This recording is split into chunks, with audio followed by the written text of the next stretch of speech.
Welcome to Sleeping Times. Have you ever stopped to think about why, in the 21st century, with all our technology and scientific knowledge, so many people feel more anxious, more disconnected, and more exhausted than ever? Meanwhile, 1,000 years ago, men living in isolated monasteries, without electricity, without internet, without any of modern conveniences, created spaces of such profound peace that their cultivation techniques, their wellness practices, and their wisdom about balance are still studied today. Within stone walls surrounded by wars, epidemics, and medieval chaos, they cultivated gardens that were not just sources of food and medicine, but true laboratories of serenity. The secret? They understood something our era has forgotten, that true peace doesn't come from eliminating external turbulence, but from cultivating inner order through simple, consistent practices deeply connected with the natural rhythms of life.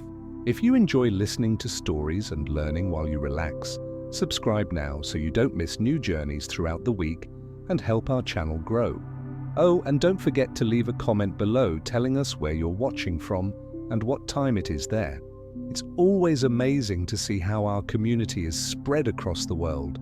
Now, how about turning off the lights, finding a comfortable position, and preparing yourself for a journey through the secret gardens of the Middle Ages, places where ancient wisdom can illuminate our modern challenges and where perhaps you'll find inspiration to cultivate your own peace in turbulent times.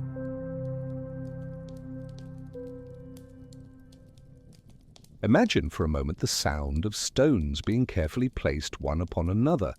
It is not hurried work, but a task performed with the patience of someone who understands that some things cannot be forced.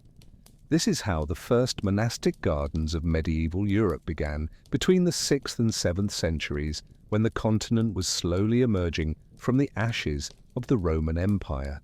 While kingdoms waged war and borders were redrawn with blood and iron, men and women chose a different path to cultivate the land, preserve knowledge, and create small Edens of tranquility amid chaos.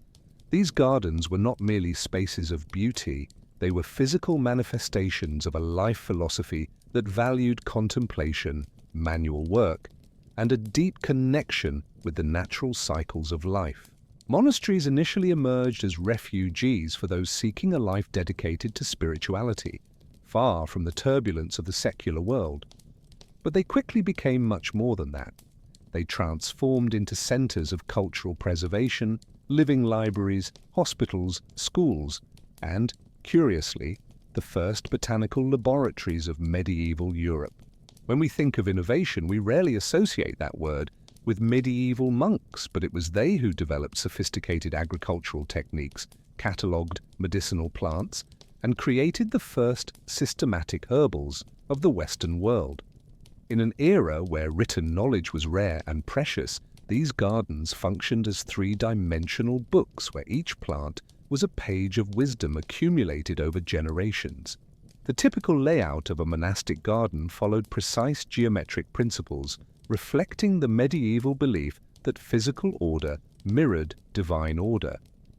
At the center, one frequently found a cloister, a square courtyard surrounded by covered galleries with elegant arcades. Walking through these galleries was a meditative experience in itself. The regular rhythm of the columns, the repetition of the arches, the play of light and shadow throughout the day, all of this created an environment conducive to reflection. Have you ever noticed how certain architectural spaces seem naturally to invite silence and introspection?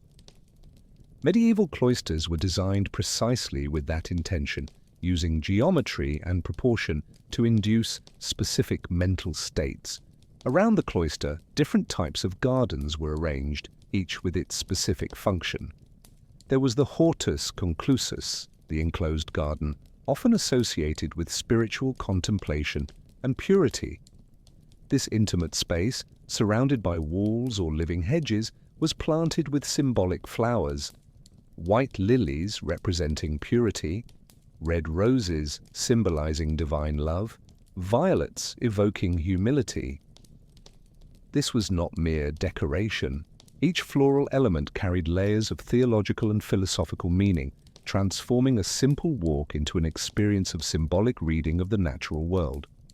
It is fascinating how, in that era, people read nature as we read books today, finding in each petal and leaf a message or lesson. Then there was the herbularius, the medicinal herb garden, perhaps the most important section from a practical standpoint. Here grew hundreds of carefully cultivated species, valerian to calm nerves, chamomile for digestive problems, lemon balm for melancholy, mint for headaches, rosemary for memory and circulation. The monks were the pharmacists of their time, and their botanical knowledge often surpassed that of secular physicians. They developed detailed treatises on plant properties, cultivation methods, harvesting times, and medicine preparation. When you drink a cup of chamomile tea to relax before bed, you are, in a sense, connecting yourself to a 1,000-year-old tradition that began in these silent gardens. The hortus, or vegetable garden, provided food for the monastic community. Vegetables, legumes, fruits, and culinary herbs grew in beds organized with mathematical precision. Leeks, onions, beans, peas, cabbages, carrots, apples, pears, plums. But the variety was surprising. The monks practiced crop rotation centuries before this technique was rediscovered by modern agronomy. They intuitively understood that soil needed rest, that certain plants enriched the earth while others depleted it. This practical knowledge, transmitted orally and through carefully illustrated manuscripts, kept entire communities fed during times of famine and war. Have you ever stopped to think about where the food on your table comes from? For medieval monks, that connection was direct, visceral, daily. There was also the orchard, with fruit trees arranged in orderly lines, and sometimes a viridarium, an ornamental garden where flowers and aromatic plants were cultivated. But perhaps the most characteristic element was the constant presence of water. Fountains, wells, irrigation channels, and small lakes served not only practical purposes but also created a unique soundscape. The gentle murmur of running water became a kind of constant ambient music, a natural white noise that helped calm the mind and facilitate concentration. Think about how, even today, many meditation apps use water sounds as background. Medieval monks had already discovered this principle more than 1,000 years ago. Work in the gardens followed liturgical rhythms and the seasons of the year. There was no hurry, but there was discipline. The canonical hours, specific times of day dedicated to prayer, structured all monastic life, including agricultural work. Between matins before dawn and compline, at dusk the monks divided their time between prayer, study, manual work, and rest. This regular rhythm, repeated day after day, year after year, created a profound sense of stability and purpose. In a medieval world where most people lived in constant uncertainty, not knowing if the next harvest would be successful, if the local feudal lord would demand more taxes, if disease would sweep through the village, monasteries offered something precious: predictability and order. The practice of working with hands in the soil was considered not only necessary, but spiritually beneficial. The rule of Saint Benedict, established in the 6th century and followed by most Western monasteries, emphasized that idleness is the enemy of the soul and that manual work dignified the human being. This contrasted sharply with the aristocracy of the time, who viewed physical work as degrading. For monks, getting their hands dirty with garden soil was a form of active humility, a way to connect body and spirit. Today, scientific studies confirm what they intuitively knew. Direct contact with soil has measurable beneficial effects on the immune system and mood, thanks to specific microorganisms present in the earth.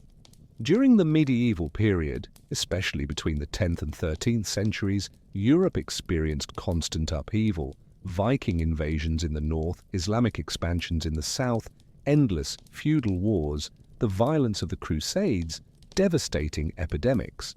For the common population, life was often brutal and short. But within monastery walls, a different rhythm prevailed.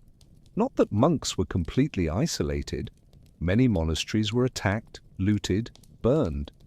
But the philosophy that sustained their existence remained, to create spaces of peace and knowledge that could survive and rebuild after each catastrophe. Their gardens were living symbols of that resilience. Monastic gardening was not merely a solitary activity. Although there were moments of work in contemplative silence, there was also cooperation and transmission of knowledge. Older monks taught novices, not through long lectures, but by practical example. How do you prune an apple tree to maximize production? What is the ideal depth for planting garlic? How do you prepare the soil in autumn for spring planting? This tacit knowledge, acquired through years of observation and experience, was the real curriculum of monastic education, and the garden was simultaneously classroom, laboratory, and temple. It is interesting to observe how these gardens served multiple functions simultaneously without any contradicting the others. A single space was a place of work, a source of food, a natural pharmacy, a botanical laboratory, a space for spiritual contemplation, and a living work of art.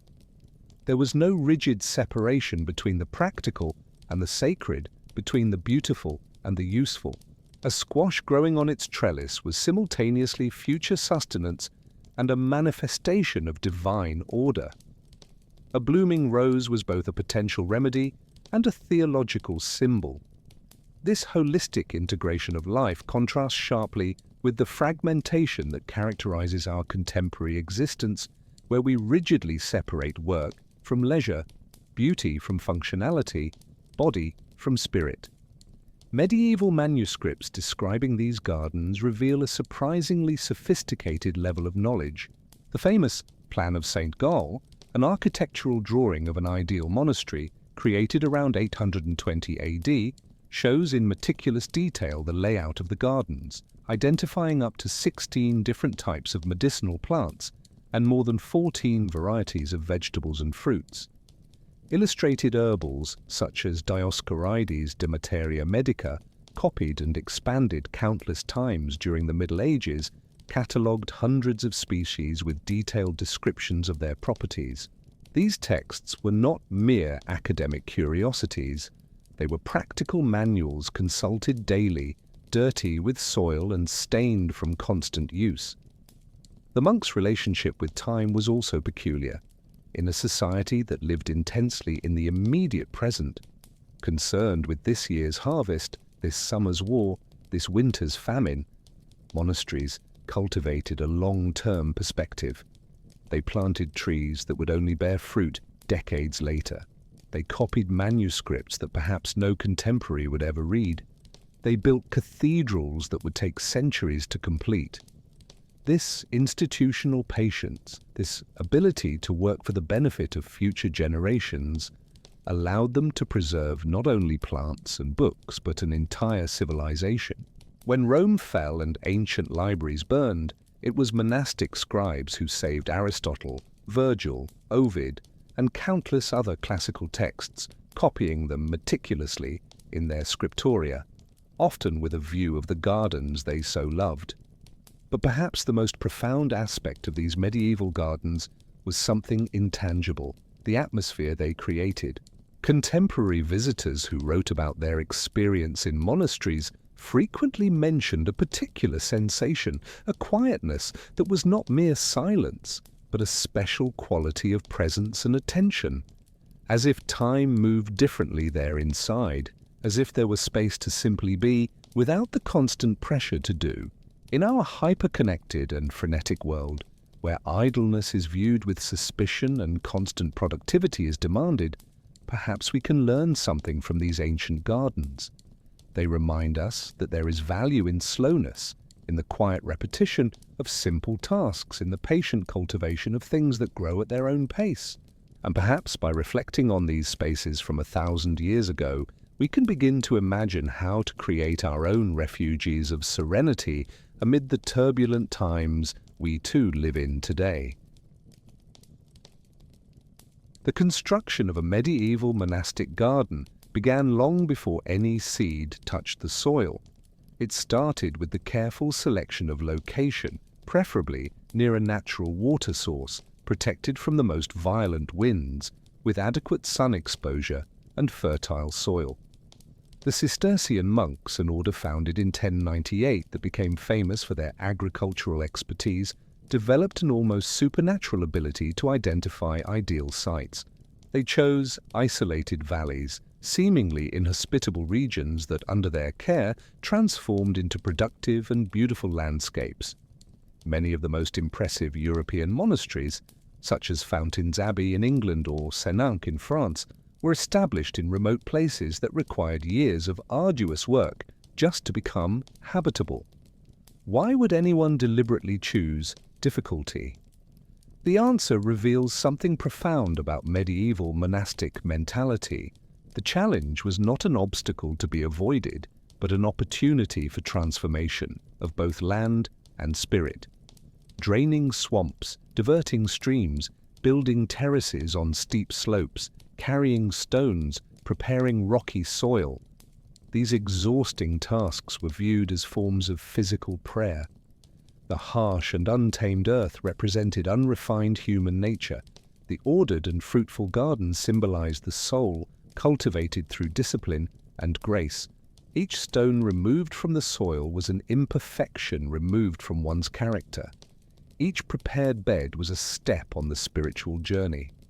This fusion of external and internal work created an integrity of purpose that many of us, divided among our multiple identities and social roles, might envy. The walls surrounding these gardens were not mere physical boundaries. Built with local stone, grey granite in the north, golden limestone in the south, reddish sandstone in certain regions, these walls created specific microclimates. During the day, they absorbed the sun's heat. At night, they released that heat gradually, protecting delicate plants from nighttime frosts. Experienced gardeners strategically planted more sensitive species against south-facing walls, where heat was maximized.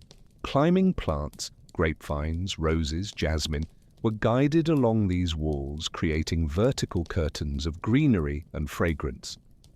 But beyond practical function, the walls held symbolic meaning. They demarcated the boundary between the chaotic external world and the ordered internal world, between the profane and the sacred, between noise and silence.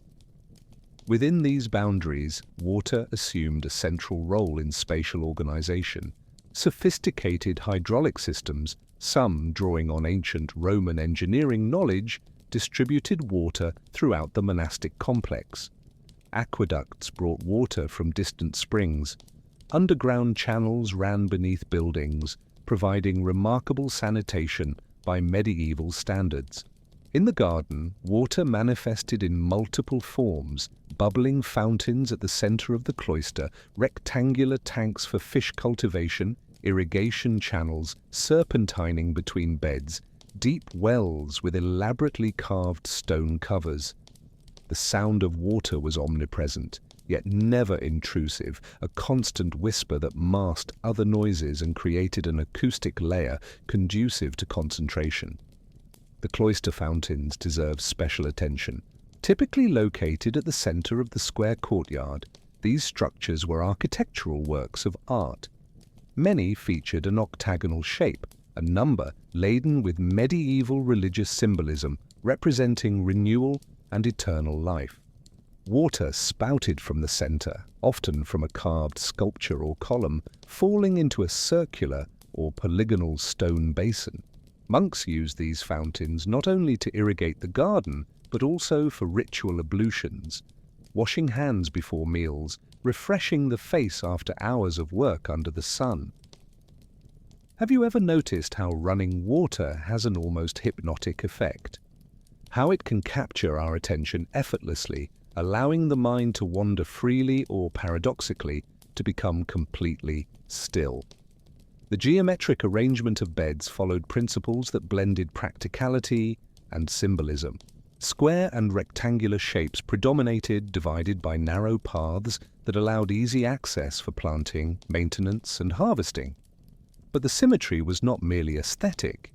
It reflected the medieval worldview that saw the universe as an ordered and harmonious creation where each element had its designated place.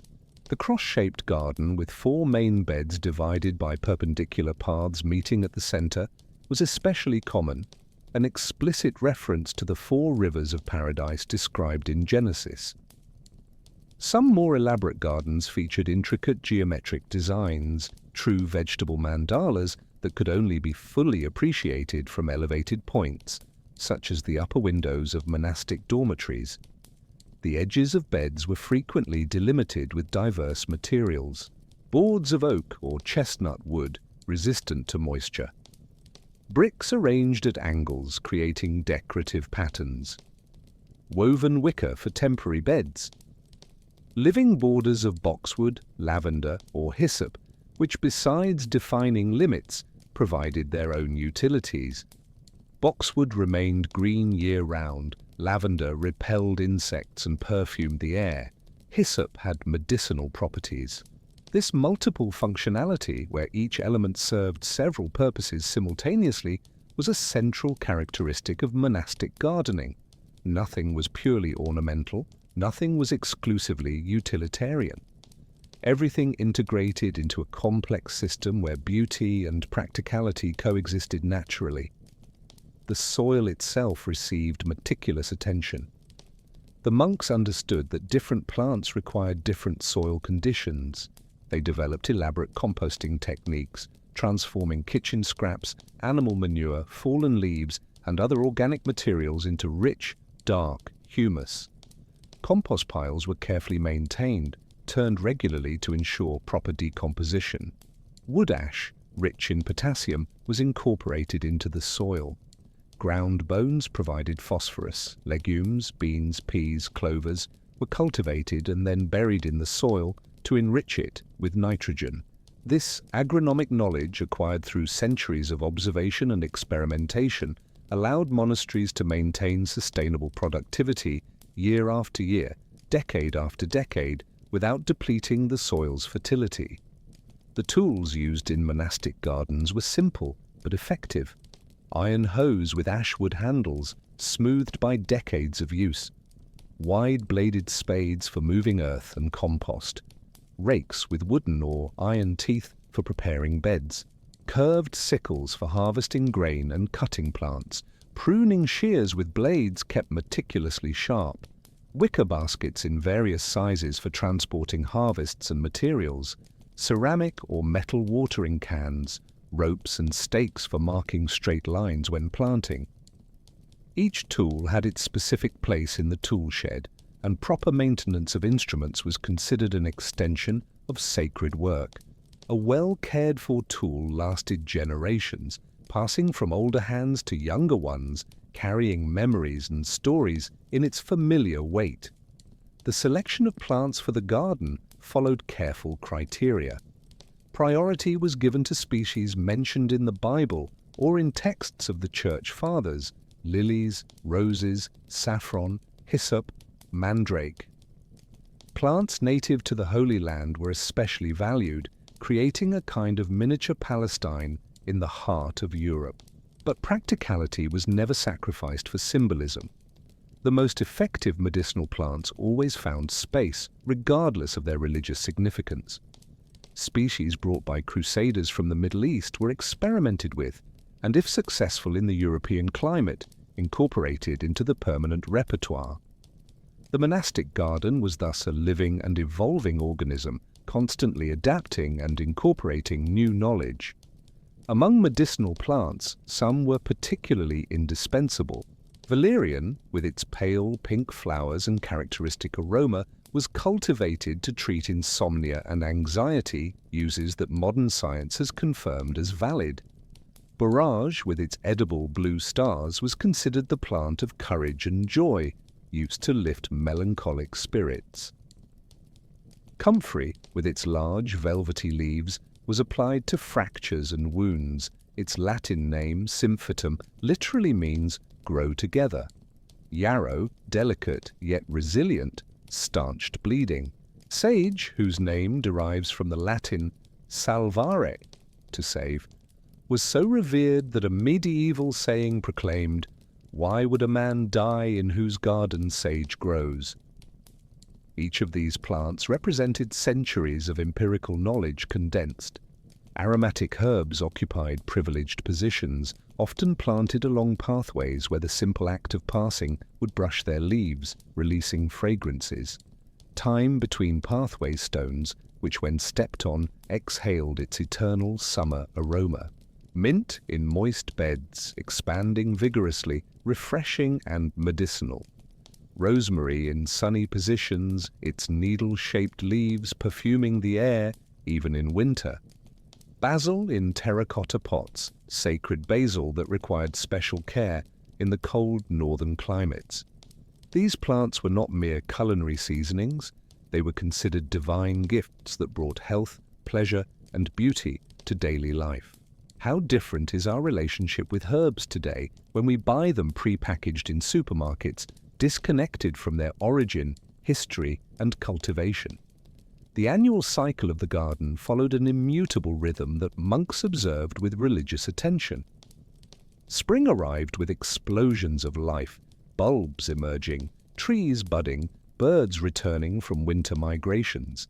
It was time to sow, to prepare beds dormant during winter, to prune and graft fruit trees. Summer brought intense work, constant watering, removing invasive weeds, protecting young plants from pests, harvesting herbs at the exact moment when their essential oils were most concentrated. Autumn was time of abundant harvest, of preserving food for winter, of planting bulbs that would sleep under frozen earth. Winter was not a period of total inactivity. There was planning, repair of tools and structures, study of herbals and agricultural manuscripts, and always, in each season, there was the garden to witness, teach, and console. These spaces were not silent in the sense of total absence of sound. On the contrary, they had their own characteristic symphony.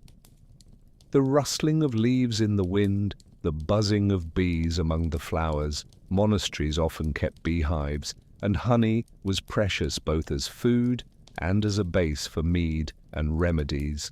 The song of birds that nested in walls and trees, sparrows, blackbirds, goldfinches, nightingales, the rustling of dry leaves swept by autumn wind, the bells marking the canonical hours, their metallic sound reverberating over the gardens, and occasionally human voices, a prayer murmured in Latin, a brief conversation between brothers working side by side, a work song with Gregorian melody.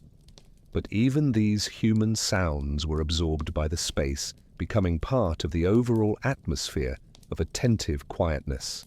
And on moonlit nights, when silvery light bathed the ordered beds and the shadows of columns stretched long over the cloister stones, these gardens revealed another dimension, an almost dreamlike realm where time seemed suspended, where past and future met in the eternal present of nature in its perpetual cycle.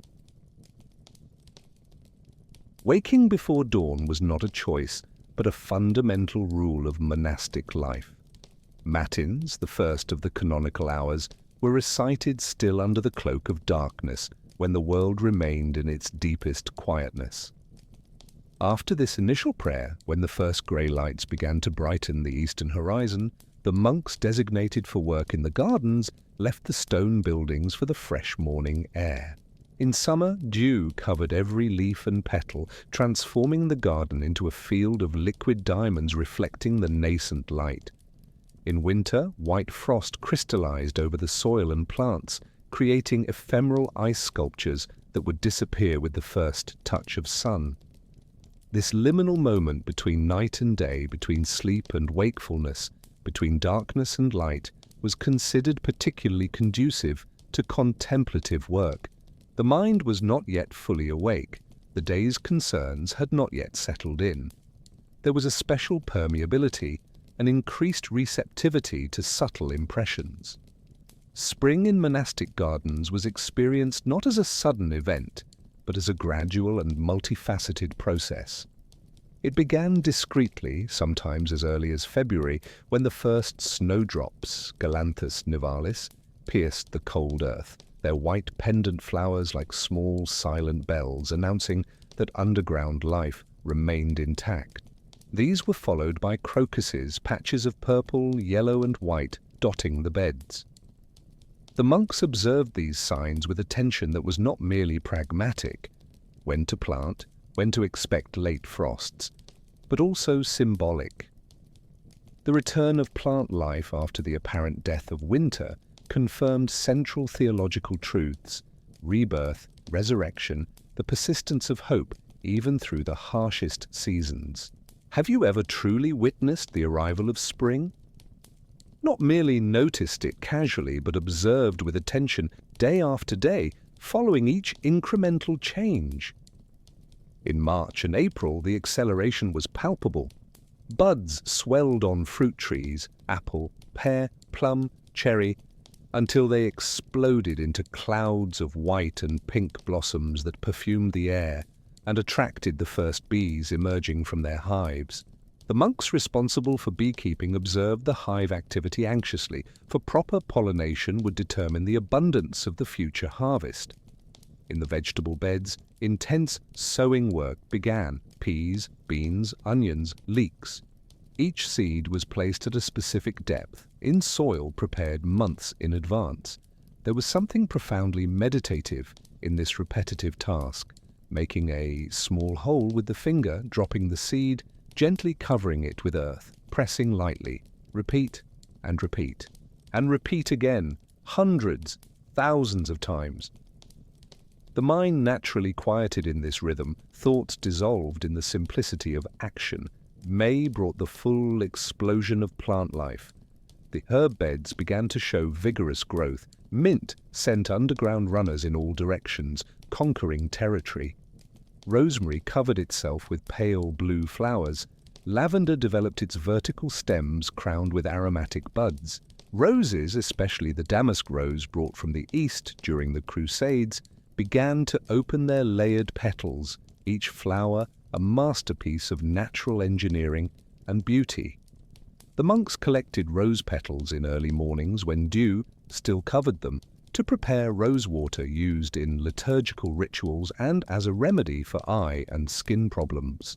The fragrance of roses mingled with the aroma of other flowers, violets, lilies, irises, creating an olfactory landscape that shifted subtly throughout the day as the sun warmed different sections of the garden. Summer in monastic gardens was a time of abundance and ceaseless work. The early mornings were used for arduous tasks before the midday heat made physical effort excessively painful. Watering was a constant responsibility. Using ceramic watering cans or wooden buckets filled at fountains and tanks, the monks methodically traversed the beds, providing vital moisture to thirsty plants.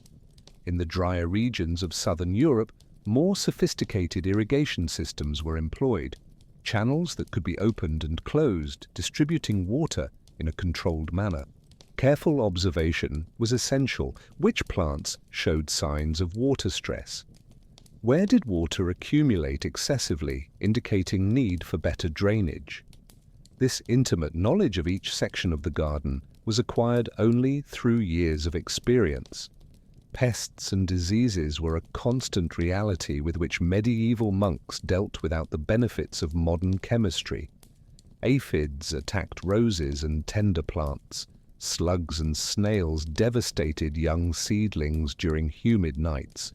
Fungi developed in conditions of excessive moisture. The remedies were varied and creative. Wood ash scattered around plants repelled some pests. Infusions of garlic or wormwood sprayed on foliage functioned as natural insecticides. Ducks and chickens were sometimes allowed in the gardens to consume insects. Companion plants were cultivated strategically. Marigolds among vegetables repelled certain insects. Garlic planted near roses, protected against fungal diseases. This ecological knowledge, acquired through patient observation over generations, represented a sophisticated form of integrated pest management centuries before that term was coined. The harvesting of medicinal herbs required precise timing. Each plant had its ideal harvest moment when the concentration of active principles reached its maximum. Generally, this occurred shortly before or during flowering. The monks had catalogued this information meticulously in handwritten herbals, but true knowledge came from direct experience. Knowing exactly when chamomile was ready, young flowers with vibrant yellow centers and completely open white petals. Recognizing the right moment to harvest valerian, usually in the second year of growth, when the roots reached adequate size and potency. Identifying the ideal maturity of St. John's wort, with its yellow flowers dotted with dark glands containing precious hypericin. Harvesting was done on dry days, after the morning dew had evaporated, but before the intense midday heat, when volatile oils began to dissipate. The processing of harvested plants was as important as cultivation. Some herbs were used fresh, but most needed to be preserved for use throughout the year. Drying techniques varied according to the plant. Herbs with delicate leaves, basil, parsley, cilantro, were tied in small bundles and hung upside down in covered spaces with good air circulation, away from direct sunlight that would degrade their essential oils. Flowers, roses, lavender, chamomile were spread in thin layers over flat baskets or clean cloths. Roots, valerian, comfrey, licorice were cleaned, cut into pieces, and dried slowly. Seeds, fennel, cumin, coriander, were harvested when nearly ripe and dried on their own stems.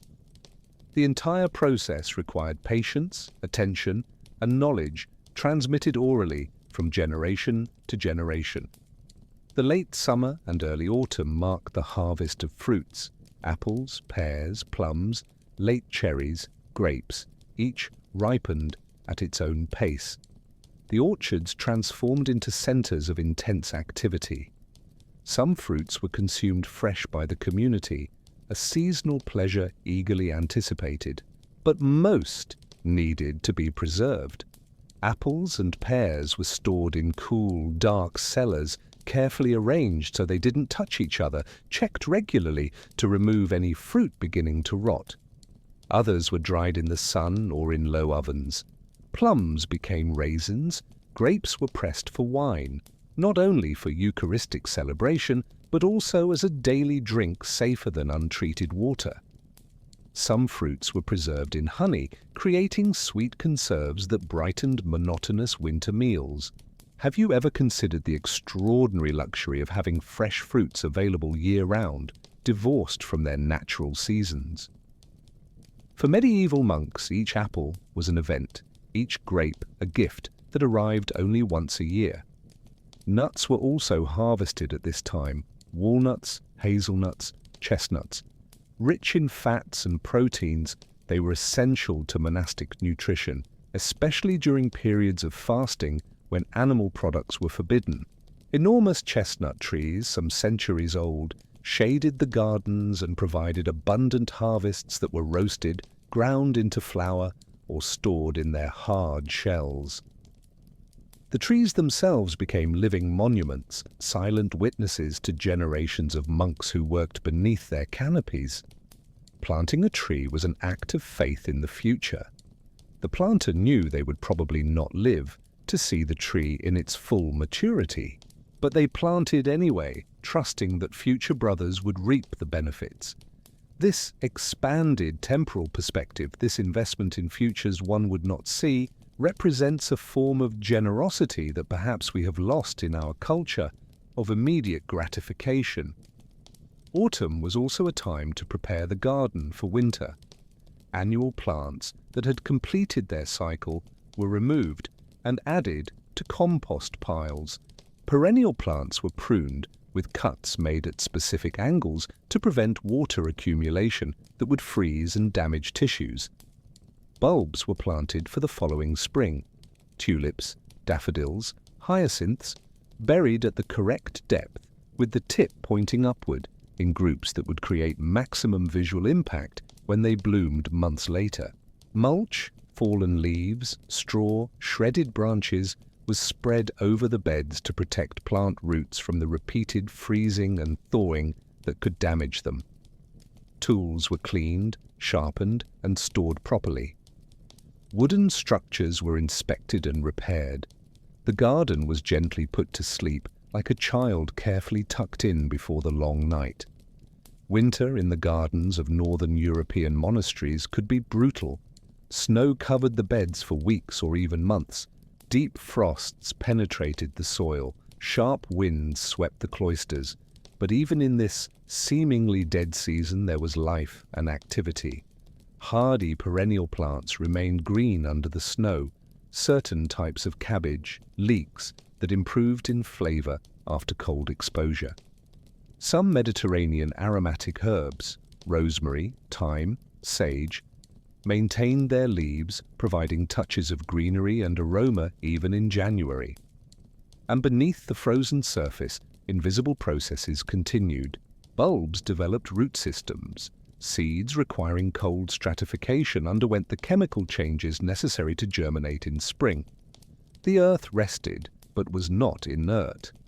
For the monks, winter was not a period of total idleness regarding the gardens. It was a time of planning and study, by candlelight or oil lamps, in scriptoria warmed by fireplaces. Scribes copied and illuminated herbals, agricultural manuscripts, and planting calendars. Older monks transmitted knowledge to younger ones through formal and informal conversations. Wooden tools were built or repaired. Wicker baskets were woven. Seeds harvested in autumn were cleaned, sorted, and stored in ceramic pots or linen bags, carefully labeled for future planting. And there were always meteorological observations, patterns of snow and rain, duration and intensity of cold periods, first and last frost. This information, recorded year after year, built a climate database that helped predict the best times for various agricultural activities. How many of us pay such meticulous attention to the natural patterns that surround us? But perhaps the most remarkable aspect of seasonal life in monastic gardens was how it taught fundamental lessons about impermanence and cycle. Nothing remained static. The rose that today bloomed in perfumed glory tomorrow would have withered petals. The tree that in summer offered generous shade in winter stood bare and apparently dead. But this death was illusion, a necessary dormancy, a withdrawal that would allow new explosion of life when conditions were propitious. The monks, working year after year in these perpetual cycles, internalized these truths deeply. They learned not to despair in difficult seasons, knowing they were temporary. They learned not to cling excessively to moments of abundance, recognizing their transitory nature. They learned that there was a time for everything, time to plant and time to harvest, time to prune and time to let grow, time for frenzied activity and time for contemplative rest. And perhaps, in this acceptance of natural rhythms, they found a form of peace that transcended the human turbulences that always surrounded monastery walls.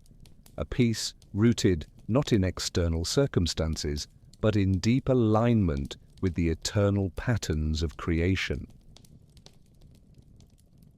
The manuscripts guarded in monastic libraries were treasures of incalculable value, but there was another kind of knowledge equally precious that could not be completely captured in parchment and ink, practical, embodied knowledge transmitted hand to hand through generations. A young novice entering the monastery at 15 would spend decades learning the garden's secrets, not through formal lectures, but through daily practice under the guidance of more experienced brothers. How does one recognize exactly when the soil is at the ideal consistency for planting? Not too dry, not too wet, but at that perfect point when a handful squeezed in the hand maintains its form but disintegrates easily at touch? This cannot be taught through words. It must be felt, experienced repeatedly, until the fingers learn to intuitively recognize the correct texture. How many skills have we lost in our digital age where abundant theoretical knowledge frequently substitutes for practical competence? The monks developed an informal but sophisticated taxonomy of the plants under their care. They grouped them by observable characteristics and practical uses. There were the hot plants, garlic, onion, mustard, horseradish, that stimulated the body and were used to treat conditions of cold and excessive moisture. The cold plants, lettuce, cucumber, melon, that cooled and were indicated for conditions of excessive heat. Dry plants had astringent properties, useful for stanching bleeding and treating diarrhea. Moist plants softened and lubricated, treating constipation and dried tissues.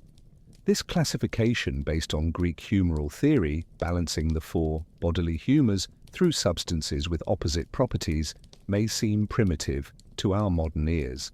But it functioned as a practical system for organizing valid empirical knowledge, even if the underlying theory was incorrect.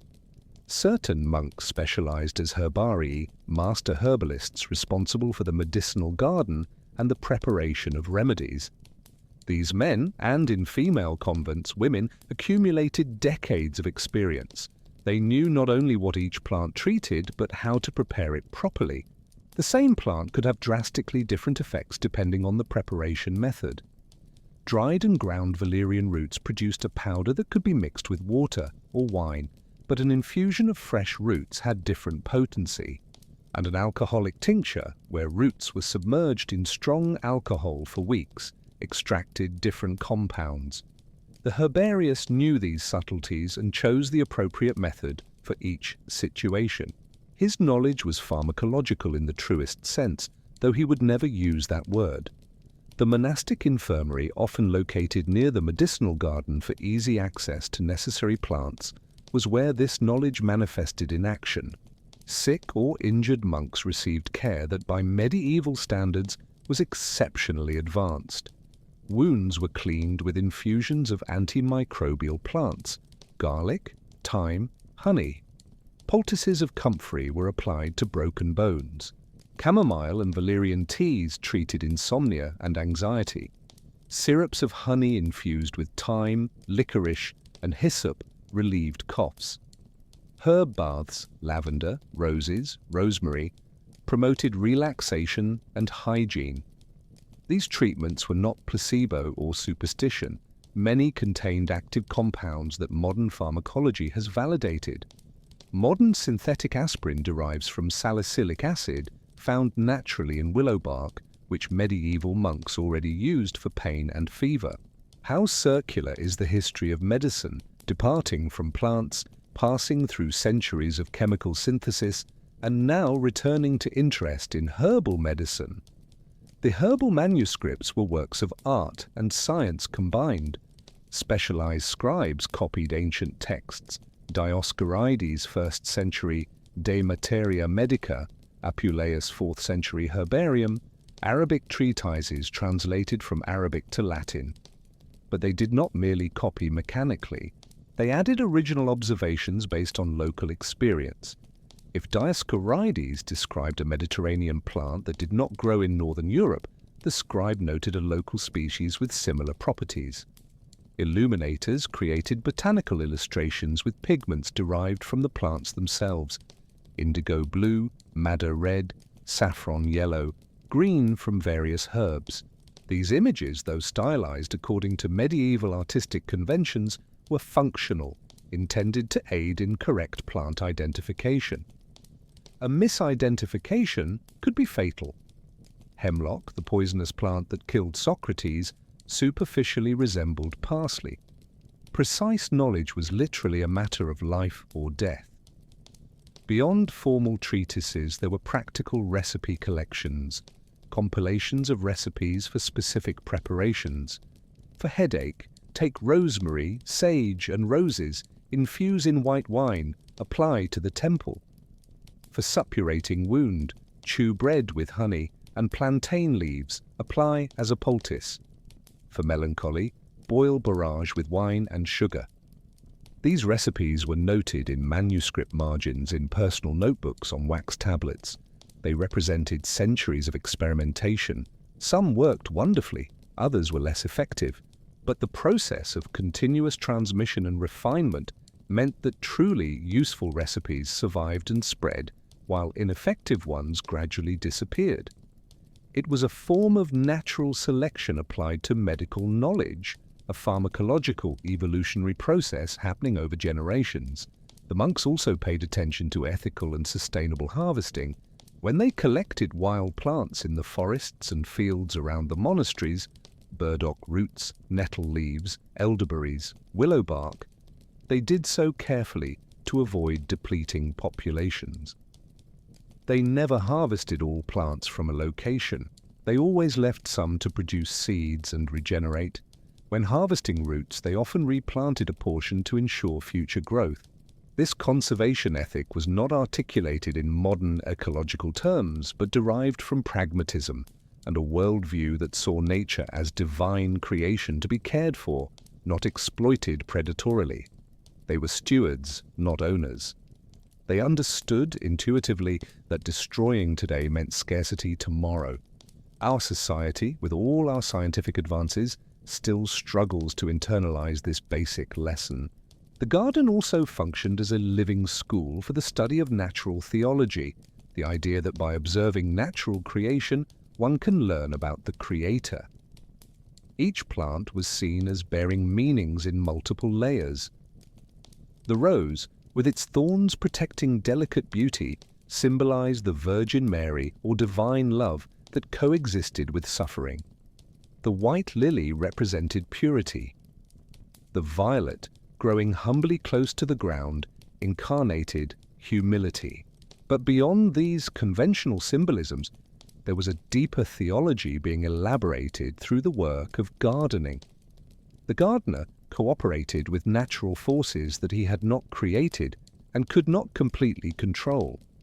He could plant the seed, but could not force it to germinate. He could water, but could not command the rain. He could prune, but the tree grew according to its own rhythms. This repeated experience of work that required effort but also humility, agency but also acceptance, shaped a particular spirituality. Active but not controlling, responsible but not arrogant. The bees in monastic apiaries were considered creatures especially endowed with virtues that humans should imitate. They worked tirelessly without complaint. They cooperated in perfect harmony. They defended their community with courage. They produced precious substances, honey and wax, without selfishly consuming everything for themselves. Saint Bernard of Clairvaux, an influential Cistercian abbot of the 12th century, wrote extensively about the spiritual lessons that bees taught. The monks observed the hives with fascination, noting how workers performed different tasks according to their ages, how they communicated the location of flowers through elaborate dances, how they maintained constant temperature in the hive during winter and summer. Centuries before modern ethology, the monks practiced careful naturalistic observation, recording behaviors and extracting both practical knowledge and philosophical lessons. The honey produced in monastic gardens had multiple uses. As a sweetener, certainly, cane sugar was extremely rare and expensive in medieval Europe, making honey the principal source of sweetness, but also as medicine. Applied to wounds, honey has natural antibacterial properties that promote healing, something the monks knew empirically and that modern science has confirmed. Mixed with vinegar, it created oxymel, used for respiratory conditions. Fermented with water and spices, it produced mead, an alcoholic beverage considered both medicinal and celebratory. Beeswax was molded into candles that illuminated churches and scriptoria. These pure beeswax candles, burning with clean flame and sweet honey fragrance, were preferred to animal tallow candles, smoky and foul-smelling. The golden light of beeswax candles illuminating illuminated manuscripts allowing monks to read and copy ancient texts during long nights. There is something almost poetic in this chain of connections. Flowers feeding bees, bees producing wax, wax transforming into light, light enabling the preservation of knowledge. The gardens also taught patience through inevitable failures. Not all seeds germinated, not all seedlings survived transplanting. Late frosts killed flowers prematurely. Summer droughts stressed plants despite all irrigation efforts. Pests occasionally devastated entire harvests. Mysterious diseases appeared suddenly, withering apparently healthy plants. These failures, frustrating though they were, taught valuable spiritual lessons. They reminded monks that despite all knowledge and effort, much remained beyond human control. It cultivated humility and acceptance. But it did not induce fatalism or passivity. The appropriate response to failure was not to give up, but to learn, adapt, and try again. Experiment with different varieties, test alternative locations, modify techniques. The garden was a demanding but fair teacher, rewarding careful observation and persistent effort, punishing laziness and arrogance. The knowledge accumulated in monastic gardens did not remain confined within the walls. Local communities frequently consulted the monks on agricultural and medicinal questions. Peasants brought diseased plants asking what afflicted them. Pregnant women sought herbs to facilitate childbirth. Sick people asked for remedies they could not find or prepare themselves. The monks generally helped generously, seeing this service as a practical expression of Christian charity. Seedlings of useful plants were shared. Seeds were distributed. Knowledge was transmitted. Thus, the discoveries and techniques developed in monastic gardens gradually spread throughout the broader society. Improved apple varieties, developed through careful grafting in monastic orchards, found their way to peasant orchards. Medicinal herbs cultivated by monks were adopted by village healers. There is an interesting irony here. Institutions dedicated to separation from the secular world became, inadvertently, engines of change and improvement for that same world. Certain monasteries developed particular specialties, becoming renowned for specific knowledge. Monte Cassino Abbey in Italy, founded by St. Benedict in the 6th century, maintained an extraordinary medicinal garden and library of medical texts that attracted scholars from across Europe. The monastery of Reichenau, on an island in Lake Constance, produced the famous Hortulus, a 9th century didactic poem written by monk Walafrid Strabo, describing 23 plants and their properties in elegant Latin verses. St. Gall Abbey, in present-day Switzerland, preserved the already mentioned plan of St. Gall, an ideal architectural blueprint that influenced monastic design for centuries. These centers of excellence functioned as nodes in a network of knowledge extending across the continent, with monks traveling between institutions, carrying seeds, seedlings, manuscripts, and ideas. It was a kind of medieval internet, much slower than ours, certainly, but fulfilling a similar function of connecting dispersed communities and facilitating information exchange.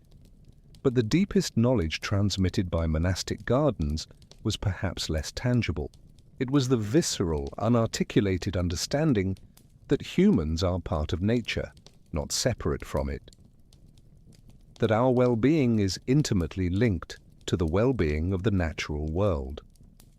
That there is wisdom in seasonal rhythms, in cycles of growth and dormancy, in the interdependence of all living things. The monks spent decades with hands in the earth, observing how earthworms aerated the soil, how certain insects pollinated specific flowers, how birds controlled pest populations, how decomposition of fallen leaves enriched the earth. They did not possess modern ecological vocabulary.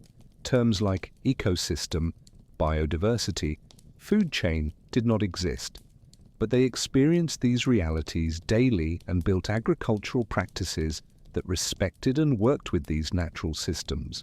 Our technological civilization, armed with vast scientific knowledge, often acts as if it could subjugate and transcend nature. Medieval monks with simple tools and limited science, but with patient attention and practical humility, perhaps understood certain fundamental truths that we, in our modern arrogance, have forgotten. And perhaps it is time to relearn these lessons before the consequences of our amnesia become irreversible. The concept of enclosure, physical separation from the secular world, was fundamental to monastic life, but this separation was never absolute or simple. The walls surrounding monasteries and their gardens created boundaries, but boundaries are always permeable, places of encounter as much as division. Travelers arrived requesting shelter for the night, a hospitality that monastic rule required be offered generously. Pilgrims on their way to distant shrines stopped to rest. Messengers carrying correspondence between monasteries brought news from the outside world. Peasants came on days of religious celebration for services in the monastery church, and there were always those who arrived in desperation. Refugees from wars, victims of famines, sick people seeking healing, poor begging for alms. The monastic gardens, therefore, never existed in pure isolation. They were always points of intersection between two worlds, the contemplative and the active, the sacred and the profane, idealized order and the inevitable chaos of human existence.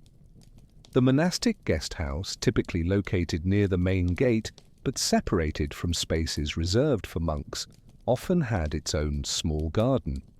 Here grew culinary herbs for preparing meals for guests, flowers that made the space welcoming, trees that offered shade. But this garden had a different character from the main cloister garden. It was more public, less ritually structured, more oriented toward immediate and practical needs. Monks designated to work in the guest house, a task considered particularly spiritually challenging as it involved constant contact with outsiders, cultivated this space with attention but knew that its primary purpose was to serve, not contemplate.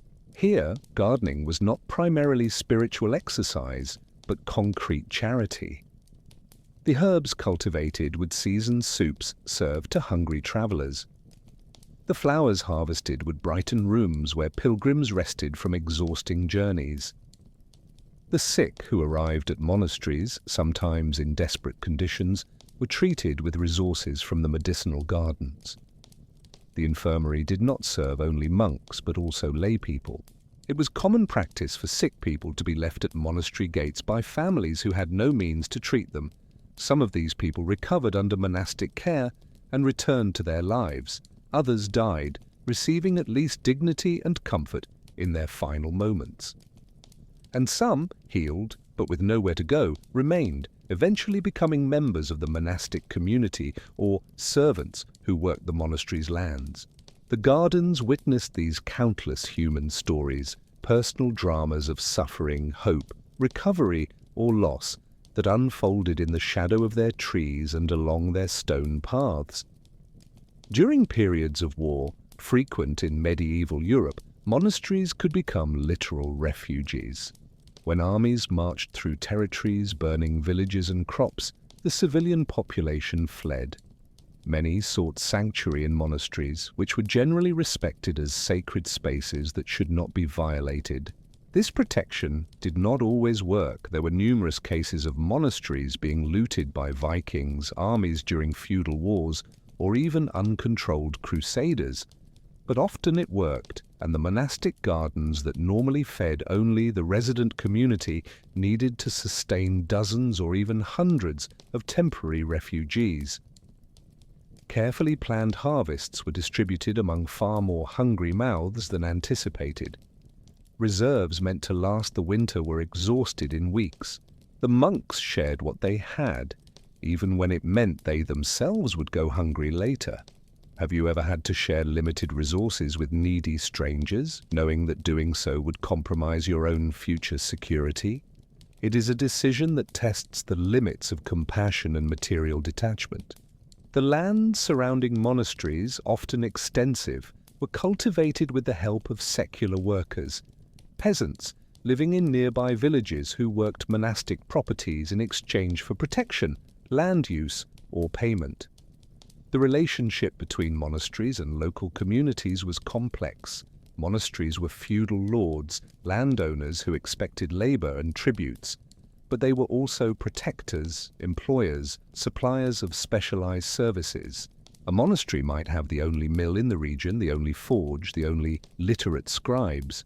The inherent tensions in these unequal power relationships occasionally exploded into conflicts. Medieval documents record disputes over grazing rights, labor obligations, fees charged, but they also record cooperation. Entire villages participating in religious festivals at the monastery, monks providing food during famines, local communities defending monasteries against attackers. The gardens in this complex social context had significance that transcended their practical function. They represented stability and continuity in a world characterized by violence and sudden change. While kingdoms rose and fell, dynasties warred for power, and borders were constantly redrawn, the monastic gardens remained, cultivated patiently year after year, preserving knowledge and techniques through political turbulence. A peasant whose entire life could be turned upside down by an arbitrary decision of a distant feudal lord could look at the local monastery gardens and see something that persisted through generations. The same apple trees his grandfather had known still bloomed each spring. The same herbs grew in the same beds.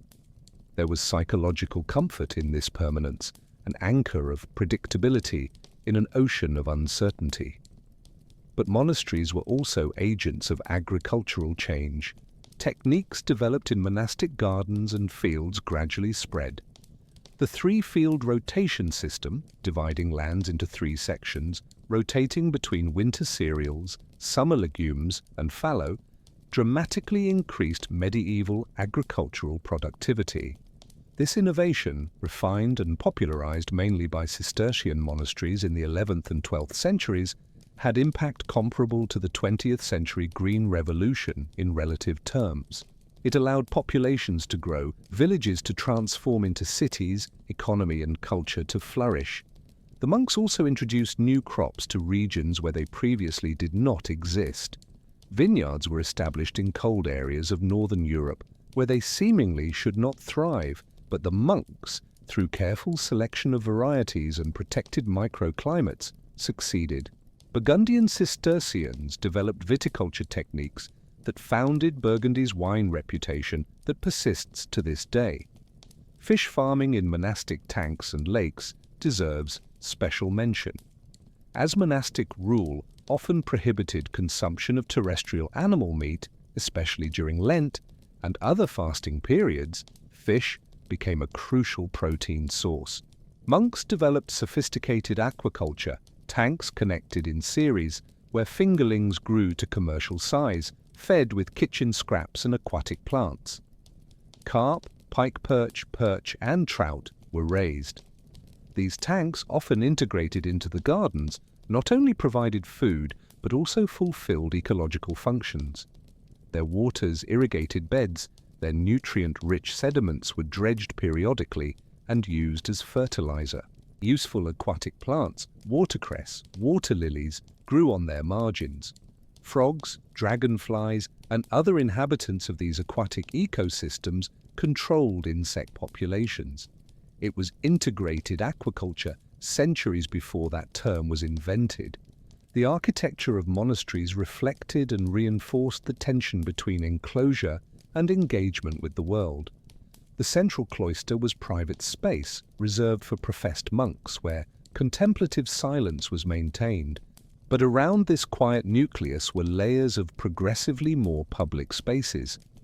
Areas where novices worked and learned, the church where laypeople participated in services, the guest house that received visitors, workshops where secular craftsmen worked, stables where animals were kept, and beyond the walls the agricultural lands worked by a mixed community of monks and laypeople. The cloister garden occupied an interesting position in this spatial hierarchy. geographically central but functionally peripheral to the explicit purpose of liturgical prayer. It was like the lungs of the monastic organism, a space that allowed breathing, pause, renewal between the structured activities of the day. And its central position suggested implicit recognition of its importance, not ornamental or optional, but fundamental to the spiritual and physical health of the community. The liturgical seasons of the Christian calendar intertwined with the agricultural cycles of the garden in ways that reinforced both mutually. Lent, a 40-day period of fasting and penance before Easter, coincided with late winter and early spring, when stored food reserves were at their lowest and new harvests had not yet arrived. Lenten fasting was therefore both spiritual discipline and practical necessity. Easter, celebrating resurrection and new life, coincided with the explosion of spring plant life, a correlation that did not escape notice. Pentecost, 50 days after Easter, often occurred when gardens reached their first abundance, initial harvests of herbs and vegetables becoming available. Advent, a period of preparation before Christmas, coincided with work preparing gardens for winter and planning for the following year. These parallels between religious narrative and agricultural reality were not coincidences. The Christian liturgical calendar developed in agricultural societies and inevitably incorporated agricultural rhythms, creating a system where spiritual life and material life were not separated but deeply integrated. The feasts of saints frequently had specific agricultural associations that connected garden and liturgical calendar even more explicitly. St. Joseph's Day, in March, traditionally marked the appropriate time to begin spring plantings. St. John the Baptist's Day, in June, near the summer solstice, was the time to harvest St. John's plants, Hypericum, Vervain, Artemisia, which supposedly had maximum powers on that date. St. Michael's Day, in September, marked the end of harvest and beginning of autumn. St. Martin's Day, in November, traditionally was when animals were slaughtered for winter and new wine was tasted. These associations transformed agricultural work into religious act, imbuing practical tasks with spiritual significance. It was not simply planting seeds, it was participating in the divine cycle of death and rebirth that St. Joseph represented. It was not merely harvesting Hypericum, it was collecting a sacred plant blessed on the saint's day.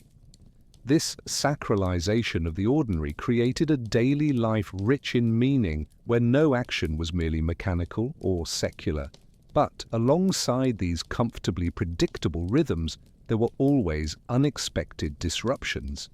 Locust plagues could devastate crops in a matter of days.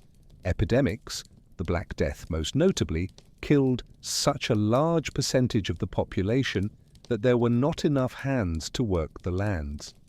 Long-term climate changes affected which crops could be cultivated where. The medieval warm period, roughly 950–1250 AD, allowed viticulture in England and agriculture at higher altitudes than previously. The subsequent Little Ice Age, roughly 1300–1850, brought cooler summers and more severe winters, forcing adaptations. The monks responded to these changes with pragmatic flexibility that contrasted with the rigidity of their liturgical observances. They experimented with new varieties, they adapted techniques, they accepted failures and tried again. This combination of rigid structure in some domains and fluid adaptability in others perhaps partially explains the longevity and resilience of monastic institutions. And through it all, famines and abundance, wars and peace, epidemics and health, the gardens continued. Seeds were planted, beds were maintained, trees were pruned, harvests were gathered. Year after year, generation after generation, century after century, some of Europe's oldest monasteries functioned continuously for more than 1,000 years until the forced dissolutions of the Protestant Reformation in the 16th century or the secularizations of the Napoleonic era. 1,000 years.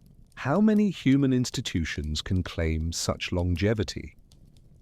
How many of our modern creations, corporations, governments, organizations, will exist 1,000 years from now? The gardens taught through their silent example that long-term survival requires certain qualities: patience, adaptability, community, purpose that transcends individuals, and deep connection with fundamental realities that persist through all surface changes. Perhaps as we navigate our own contemporary turbulences, climate change, political instability, technological disruption, collective anxiety, it is worth pondering what lessons these ancient gardens still have to offer. What seeds could we plant today that would flourish for future generations? What walls could we build not to exclude but to protect what is precious and allow it to grow? What natural rhythms could we respect instead of perpetually trying to transcend? And what kind of peace could we cultivate not through escapism or denial of the hard realities of the world, but through patient and intentional engagement with the fundamental forces of life, growth, and perpetual renewal? If you're enjoying this journey through the peace and wisdom of medieval monastic gardens, give this video a like. Every like shows us that this content is resonating with you and motivates us to bring more fascinating stories. And if you haven't subscribed to Sleeping Times yet, now is the perfect time. We have many other historical journeys waiting for you. What period of history would you like to explore with us next? Leave your suggestion in the comments. Now let's continue our journey. We still have much ground to cover. The day began before dawn, but not abruptly. There was a gradual quality, almost liquid, in the transition from night to day in the monastic gardens. First, the absolute silence of the early morning began to be punctuated by subtle sounds: the rustling of a rat among dry leaves, the distant hoot of an owl returning to its roost after a night of hunting, the first tentative song of a thrush, still uncertain whether it was time to wake. Then came the bells of matins, their bronze vibrating through the cold, damp air. And finally, as the sky began to brighten from black to dark grey to pearl grey to that deep blue that precedes the sun's birth, the monks designated for morning work in the gardens emerged from the buildings, their dark habits moving silently among the shadows that slowly receded. There is something about that moment between night and day that seems to exist outside normal time, a threshold where possibilities remain in suspension, where the day has not yet imposed its specific demands. Medieval monks recognized the special value of these liminal hours. The morning work in the gardens had a contemplative quality that work later in the day rarely matched. Partly it was the temperature, the fresh air before the sun rose high. Partly it was the silence. Monastic rule frequently prescribed complete silence until after the first meal. Partly it was simply the newness of each morning, the way the garden revealed itself gradually as light increased, as if being created anew at each dawn. A monk watering the beds before sunrise worked in intimate relationship with each plant, feeling the weight of the watering can, observing where the water fell, noticing which plants seemed thirsty and which were satisfied. There was no hurry, there was no distraction, only the task repeated with total attention, transforming necessary work into moving meditation. The preparation of remedies in the monastic infirmary was a process that combined empirical knowledge, textual tradition, and something that can only be described as cultivated intuition. It began with careful selection of plants. The herbarius knew not only which species to use, but which individual specimens were at the ideal point. This chamomile plant, growing in drier soil, had smaller but more concentrated flowers than that one growing in rich, moist soil. These mint leaves from the shaded section had milder flavor, suitable for delicate stomachs, while those growing in full sun were more intense and better for respiratory problems. This granular knowledge, this ability to make fine distinctions based on accumulated experience, separated the master practitioner from the mere recipe follower. The process of transforming fresh plants into usable medicines involved multiple techniques. Drying was the most common, preserving plants for use throughout the year. But the drying method dramatically affected the final result. Drying too quickly with excessive heat degraded active compounds. Drying too slowly allowed mold growth. The ideal temperature, adequate air circulation, appropriate relative humidity, these variables needed to be controlled intuitively, as thermometers or hygrometers did not exist. An experienced monk could feel in his skin whether conditions were correct. He could observe the plants drying and know if the process was progressing adequately. This kind of sensory knowledge embodied in the body through years of practice is precisely what is lost when we rely exclusively on instruments and objective measurements. Infusions and decoctions were prepared daily for patients in the infirmary. Infusions, essentially teas, were made by pouring boiling water over plant material and letting it steep for a specific time, suitable for delicate plant parts, flowers, leaves, where prolonged heat would destroy volatile compounds. Decoctions involved boiling the plant material, appropriate for harder parts like roots, barks, seeds, that needed prolonged heat to release their active constituents. Alcoholic tinctures were prepared by submerging plants in strong wine or distilled alcohol for weeks or months. Ointments and balms were created by infusing herbs in fats or oils, then mixing with beeswax to create a semi-solid consistency. Each method had its specific applications, its advantages and limitations. The herbarius chose the appropriate preparation based on the condition being treated, the plants available, and the preferences or needs of the patient. Distillation, separating volatile components from plant material through heating and condensation, was a more advanced technique that began to appear in European monasteries after the 12th century, when Arab knowledge of alembics and distillation arrived through Moorish Spain and translated medical texts. Distilled waters of roses, lavender, and other aromatic plants were produced not only for perfume, but also for medicinal use. Distilled alcohol, aqua vitae, water of life, began as medicine before becoming a recreational beverage. Distillation represented an interesting threshold, more aggressive manipulation of nature, separating and concentrating components rather than using the whole plant. Some saw this as wonderful advancement. Others feared it was human arrogance trying to improve divine creation. This debate between working with nature as given versus transforming it through technology is, of course, even more relevant today when biotechnological capabilities allow modifications that medieval monks could not imagine. The monastic kitchen, often adjacent to the vegetable garden, transformed garden products into meals that needed to be nutritious, sustainable, and, within the restrictions of monastic rule, palatable.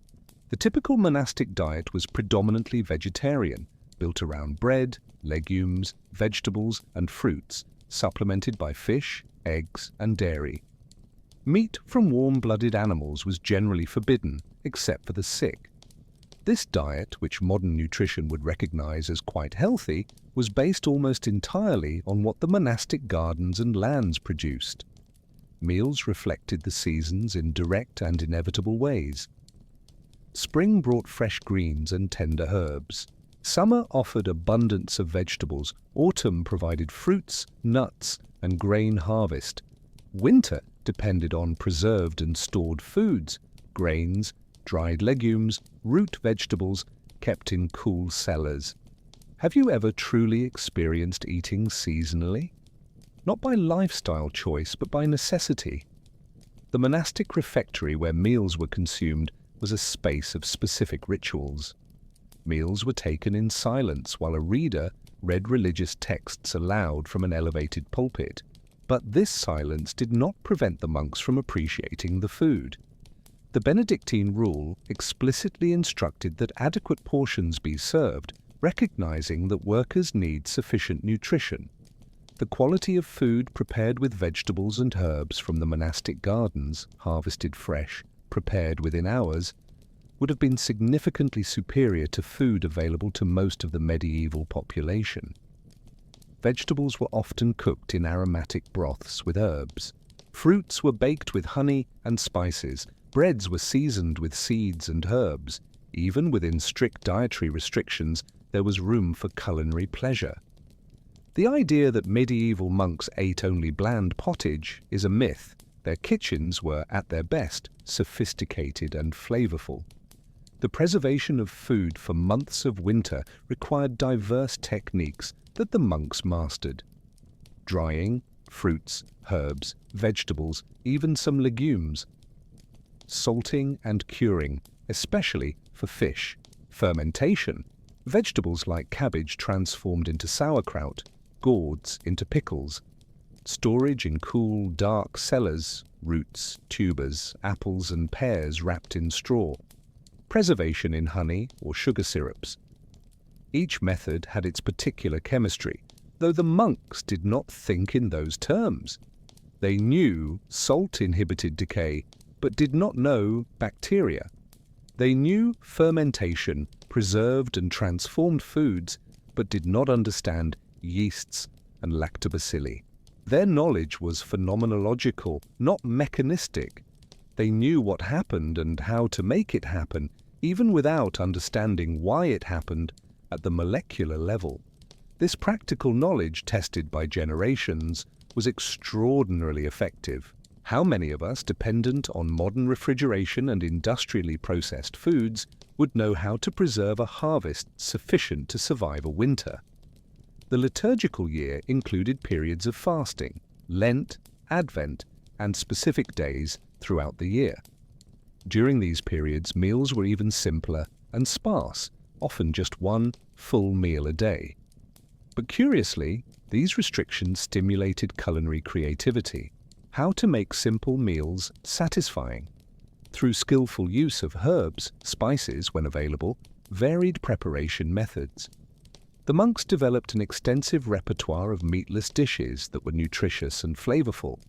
Some culinary historians argue that sophisticated European vegetarian cuisine owes much to innovations in medieval monastic kitchens.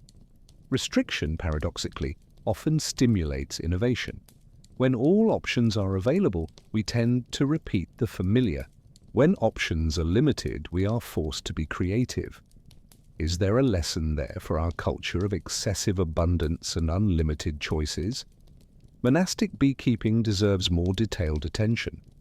The bees were considered almost sacred, symbols of virginity. It was erroneously believed that bees reproduced asexually. Diligence, harmonious community. Their products, honey and wax, were precious. Honey was used as food, medicine, and base for mead. Wax produced superior candles that illuminated churches and scriptoria. The hives, often located in protected sections of the garden or in separate apiaries nearby, were maintained with careful attention. The monks observed their bees throughout the seasons, understanding their cycles. They knew when swarms were likely, late spring, when strong colonies divided. They prepared empty hives to capture these swarms. They knew when to harvest honey, late summer, always leaving sufficient reserves for the bees to survive the winter. They understood that bees needed constant sources of nectar and pollen throughout the growing season, which influenced what plants were cultivated in the garden. The relationship between garden and bees was symbiotic. The plants provided nectar and pollen. The bees provided essential pollination for fruits and seeds. The monks recognized this interdependence empirically, even without modern theory of pollination. They noticed that fruit trees without bees produced fewer fruits. They observed bees visiting specific flowers and then saw those flowers transform into fruits. This practical understanding informed gardening practices. Planting diversity of flowers that bloomed at different times ensured constant food for bees. Avoiding disturbing colonies during critical periods. Protecting bees from predators like wasps and bee-eater birds. Again, we see sophisticated ecological knowledge developed through patient observation over generations without the benefit of formal scientific theory. The contemporary collapse of bee populations due to pesticides, habitat loss, disease, would have horrified medieval monks. They understood viscerally that human well-being and bee well-being were intertwined. The monastic orchards were laboratories of horticulture, where sophisticated grafting techniques were practiced. Grafting, joining tissue from two different plants so they grow as one, allowed the propagation of desired varieties with precision. An apple tree grown from seed rarely produces fruit identical to the mother tree due to genetic variability. But by grafting a shoot from the desired tree onto a hardy rootstock, one produced a genetically identical clone. The monks developed and preserved hundreds of distinct varieties of apples, pears, plums, and other fruits, each with specific characteristics. Some better for eating fresh, others for cooking, others for making cider or perry, others that stored well through winter. This living genetic bank of domesticated fruits, maintained through careful grafting generation after generation, represents an immeasurable contribution to agriculture. Many old varieties preserved by monks were lost in recent centuries as industrial agriculture prioritized a few commercial varieties. But some survive, still growing in orchards of ancient monasteries or descendants, cultivated by modern enthusiasts of heritage fruits. The grafting process itself had almost ritualistic qualities. Performed in late winter or early spring, when the trees were still dormant but sap was beginning to rise, it required considerable manual skill, a clean, angled cut in the rootstock. Another corresponding cut in the shoot of the desired cultivar. Joining the two so that the cambium layers, the active growth tissue just under the bark, made perfect contact. Binding firmly with strips of bark or cloth, sealing with wax or clay to prevent desiccation, and then waiting, observing over weeks whether the graft took, whether the tissues fused and new growth emerged. Not all grafts were successful, but with practice, success rates improved dramatically. A master grafter could achieve success rates of 90% or more. There was profound satisfaction in mastering this technique, in literally creating a new tree that combined the strength of one plant with the productivity of another. It was collaboration with nature at a deep level, not merely observing or harvesting, but actively guiding and combining natural processes to produce results that would not occur spontaneously. The grafted trees in monastic orchards lived for decades, even centuries in some cases. They became part of the collective memory of the community. That apple tree was planted by Brother Anselm 70 years ago. That pear tree always produces abundantly in even years, but scarcely in odd years. The trees witnessed generations of monks remaining as individual men aged and died. There was profound continuity in this, a sense of participating in something larger and more lasting than any individual life. A young novice helping to graft a new tree knew he was planting for future abbot, brothers not yet born. An elderly monk eating an apple from a tree he himself had grafted 60 years earlier tasted not just fruit, but memory, history, the literal fruit of his youthful labor. In our culture of constant mobility, fragmented careers, and fluid identities, how many of us experience this kind of long-term continuity? How many can point to something we created that will still exist and function decades or centuries after we depart? The monastic gardens and orchards offered this kind of modest but real immortality. Life extended through planted trees, transmitted techniques, preserved knowledge. And perhaps there is wisdom in seeking these humbler forms of legacy rather than pursuing grander forms of being remembered that often prove ephemeral. The 12th and 13th centuries brought profound changes to medieval Europe. Cities grew, commerce expanded, universities emerged, monarchical power centralized.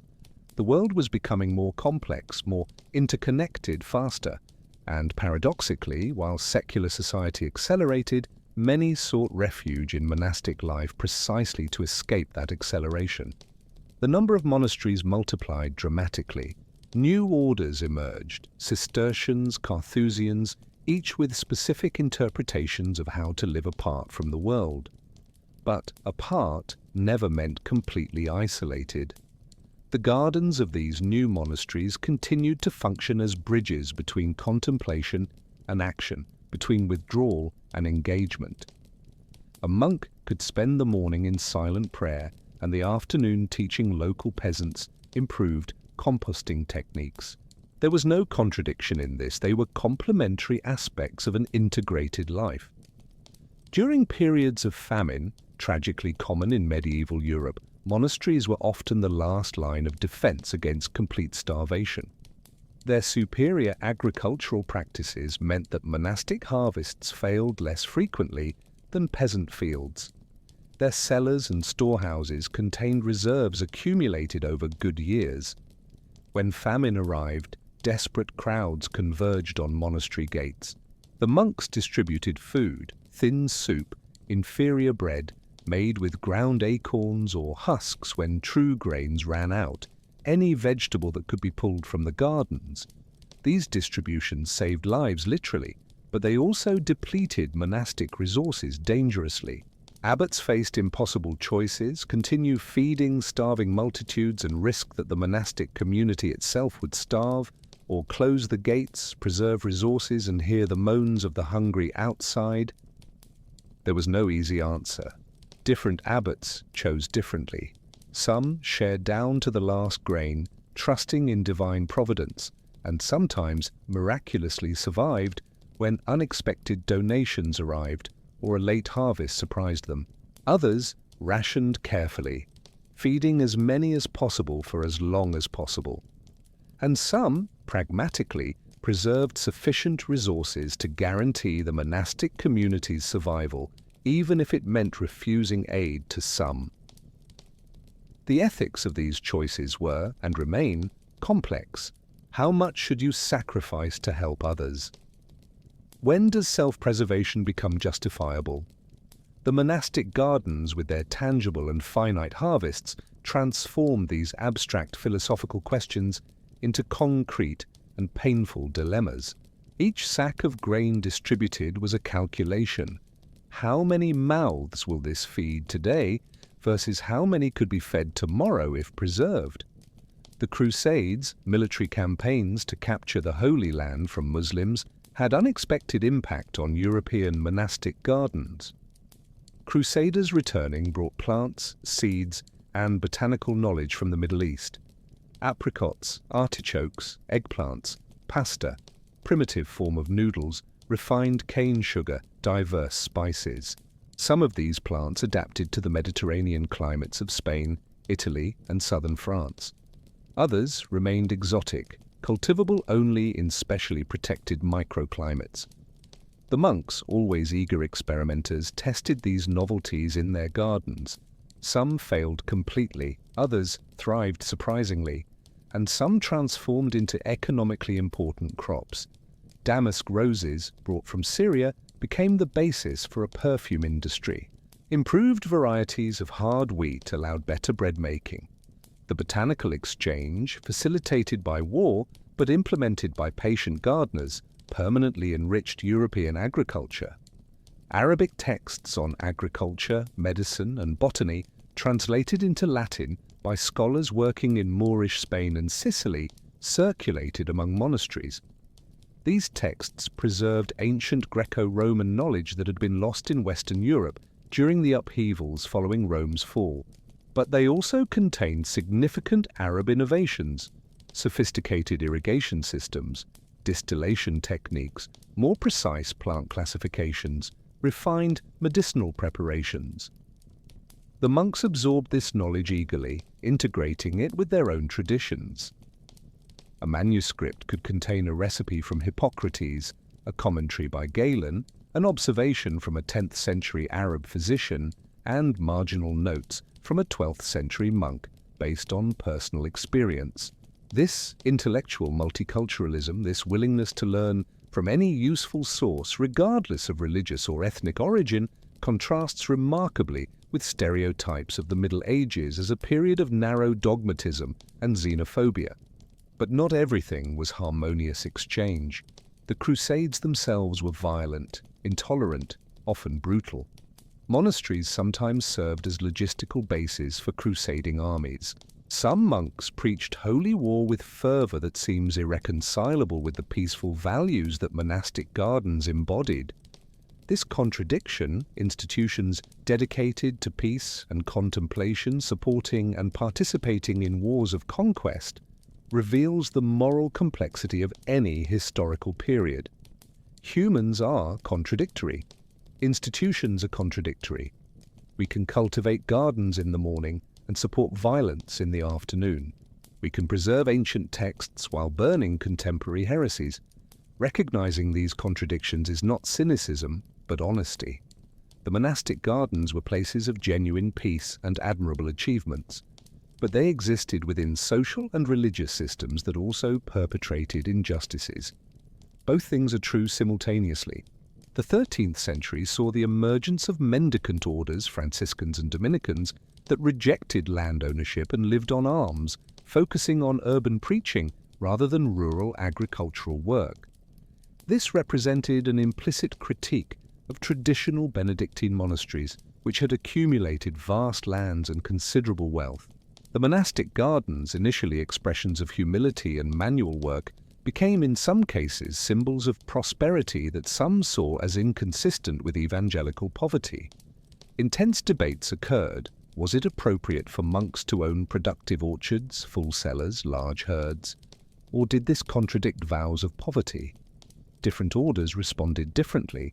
The Cistercians emphasized direct manual work and austere living, even as their agricultural efficiencies made them prosperous. The Carthusians lived as hermits, each monk in his own cell with a small individual garden, minimizing communal property. The Franciscans initially rejected property completely. These tensions about the appropriate relationship with material world, including gardens and agriculture, were never fully resolved.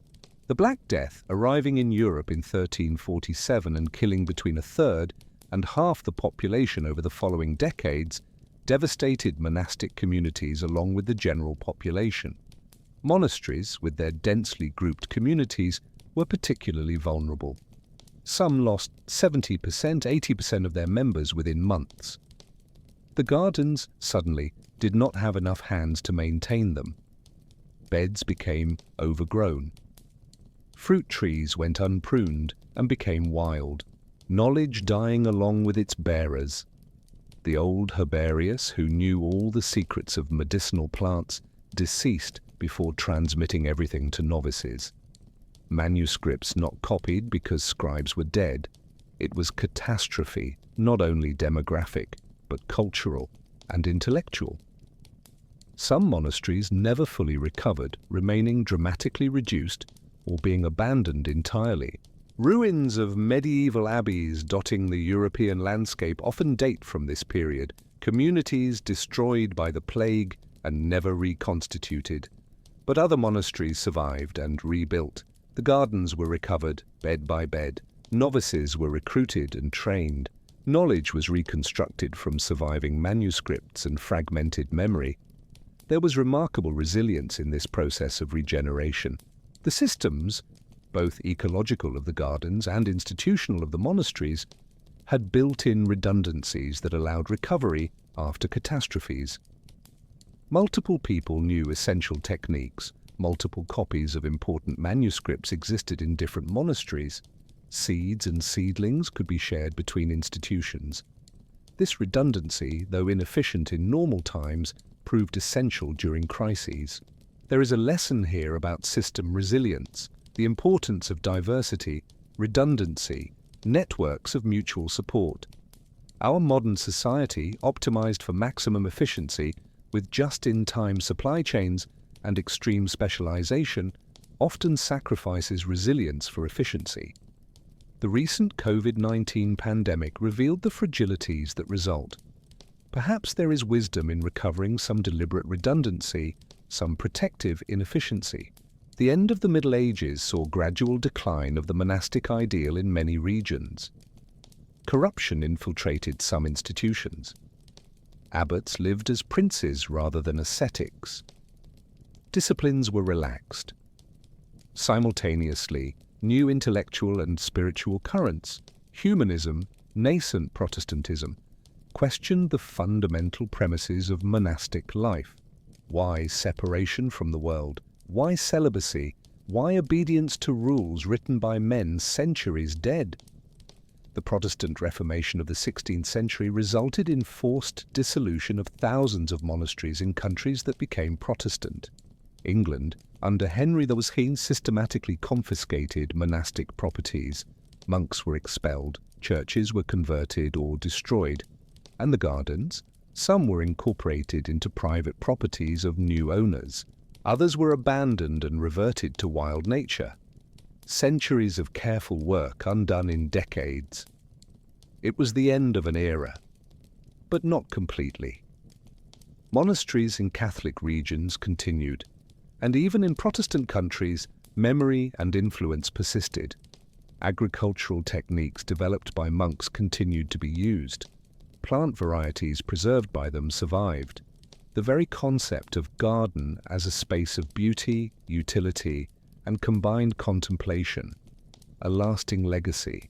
English cottage gardens, heritage orchards, community gardens, even modern movements of permaculture and organic agriculture echo principles that medieval monks practiced. Work with nature, not against it. Value diversity. Think long-term. Integrate beauty and functionality. The monastic gardens as institutions may have largely disappeared, but monastic gardens as idea, as model, as inspiration, these persist, adapting and manifesting in new forms, in new contexts. And perhaps that is the truest form of legacy. Not static preservation, but continuous evolution, seeds planted centuries ago still germinating in contemporary soil, producing fruits that medieval monks could never have imagined, but perhaps in some way would recognize and approve. The silence in monastic gardens was never absolute, but possessed a particular quality that distinguished it from silence in other places. It was inhabited silence, alive, punctuated by natural sounds that did not break it, but deepened it. Wind whispering through the leaves of fruit trees created constant murmur that changed tone with the seasons. Dry rustle of autumn leaves, damp rustling of spring foliage. Water in the cloister fountains produced continuous music, crystalline notes rising and falling in irregular but somehow rhythmic patterns. Birds sang their territories and courtships, each species with its distinct vocabulary, and occasionally human voices. A whispered instruction, a prayer sung softly, the creak of a wooden door, footsteps on worn stones. These sounds did not disturb the silence. They were part of its texture. In our modern world, saturated with constant mechanical noise, engines, electronics, machines, how many of us experience true, natural silence? And what do we lose by losing access to this particular quality of quietness? Monastic rule frequently prescribed periods of complete silence, especially during work. Monks worked side by side in the beds without speaking, communicating only when necessary through simple gestures. This practice had multiple functions. It preserved the contemplative atmosphere conducive to continuous mental prayer. It minimized distractions and interpersonal conflicts that idle conversation can generate. But also, perhaps inadvertently, it created a particular form of attention. When you cannot speak, you pay different attention to what you are doing. The plant in your hands, the soil under your fingers, the weight of the hoe, the angle of sunlight. These direct sensations become more salient. Silent work becomes sensory meditation, an anchor in the present moment. Contemporary mindfulness practices seek to cultivate exactly this kind of present attention, but do so as deliberate and limited exercise. For the monks, it was simply how the day was lived. The bells that mark the canonical hours created audible temporal structure. Matins before dawn, lauds at sunrise, prime, terce, sext, none marking the day's progression, vespers at dusk, compline before sleep. The sound of the bells reverberated over the gardens, reaching monks working in distant fields, reminding them of the larger liturgical rhythm within which their physical work was inscribed. This regular marking of time was fundamentally different from how we experience time today. Our digital clocks fragment time into abstract and arbitrary units. Monastic bells divided the day according to theological and natural rhythm. The traditional hours were originally based on division of the solar day into 12 equal parts, meaning that hours were longer in summer and shorter in winter. There was organic flexibility in this, alignment with seasonal realities that the abstract time of modern clocks completely eliminates. The liturgy of the hours, sung by monks in choir in the monastery church, frequently incorporated references to nature, agriculture, and gardens. The Psalms, ancient Hebrew poetry that formed the nucleus of monastic prayers, are replete with agricultural imagery. Those planted in the house of the Lord will flourish in the courts of our God. Those who sow in tears will reap with joy. The righteous will flourish like the palm tree. They will grow like the cedar of Lebanon. For monks who spent their mornings literally planting, pruning, and harvesting, these metaphors were not abstract poetic flights, but descriptions of lived experience. The distinction between literal and metaphorical collapsed. Planting seeds physically was planting seeds spiritually. Pruning trees materially was pruning spiritual excesses. The garden became a readable text, and sacred texts became gardening instructions. This fusion of practical and symbolic created an extraordinarily integrated life where no activity was purely secular. The liturgical seasons were also marked by changes in the gardens. During Advent, the garden rested under winter cold, in a state of expectation that mirrored the theological waiting for Christ's coming. Easter coincided with the resurrection of plant life, bulbs emerging, trees budding, a parallelism that was constantly noted in sermons and meditations.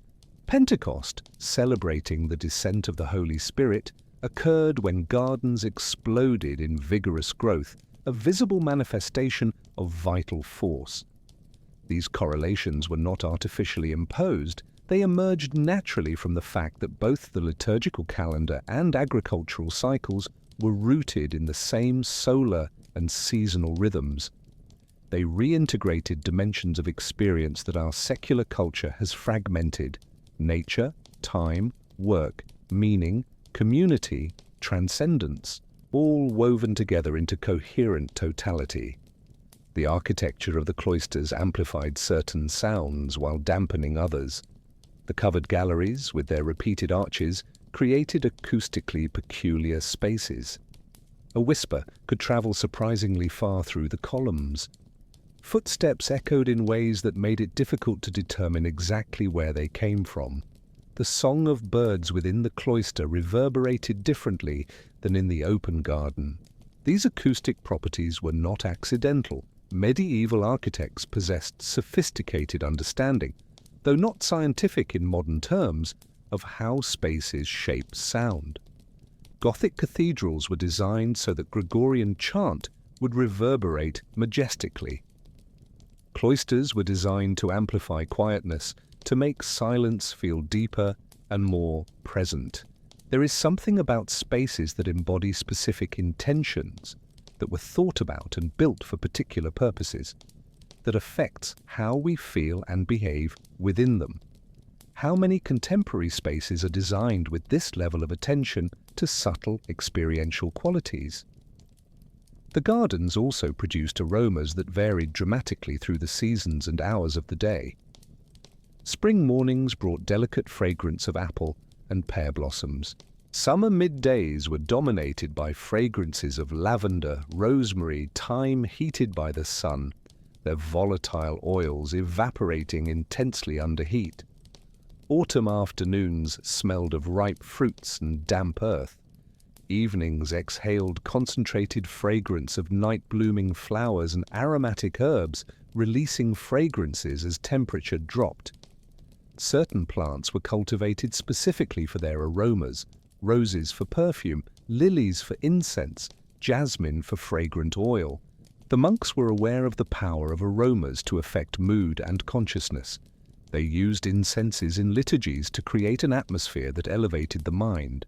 They prepared aromatic sachets to repel insects from stored clothing, but also to make the environment more pleasant.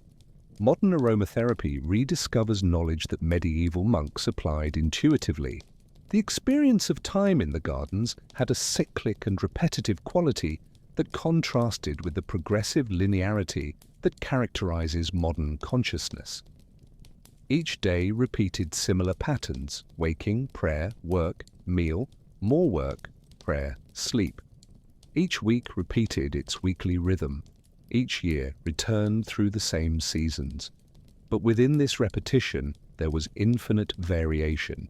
Each spring was different. Each apple was unique. Each day brought specific challenges. So it was not pure mechanical repetition, but something more complex: repetition with variation, structure with improvisation, pattern with singularity.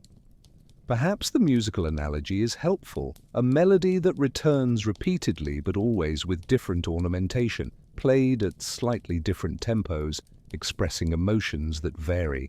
This experience of time, simultaneously cyclic and linear, repetitive and unique, may be more true to lived reality than our purely linear models of historical progress. The monks developed acute sensitivity to circadian and seasonal rhythms through decades of living in close attunement with them. They knew that certain tasks were better performed at certain hours. Watering early morning minimized loss through evaporation. Harvesting herbs at midday, when essential oils were most concentrated, maximized potency. Pruning in late winter, when trees still slept but sap began to rise, promoted vigorous spring growth. Planting according to lunar phases, an ancient practice that some modern studies suggest may have real basis, though mechanisms remain obscure.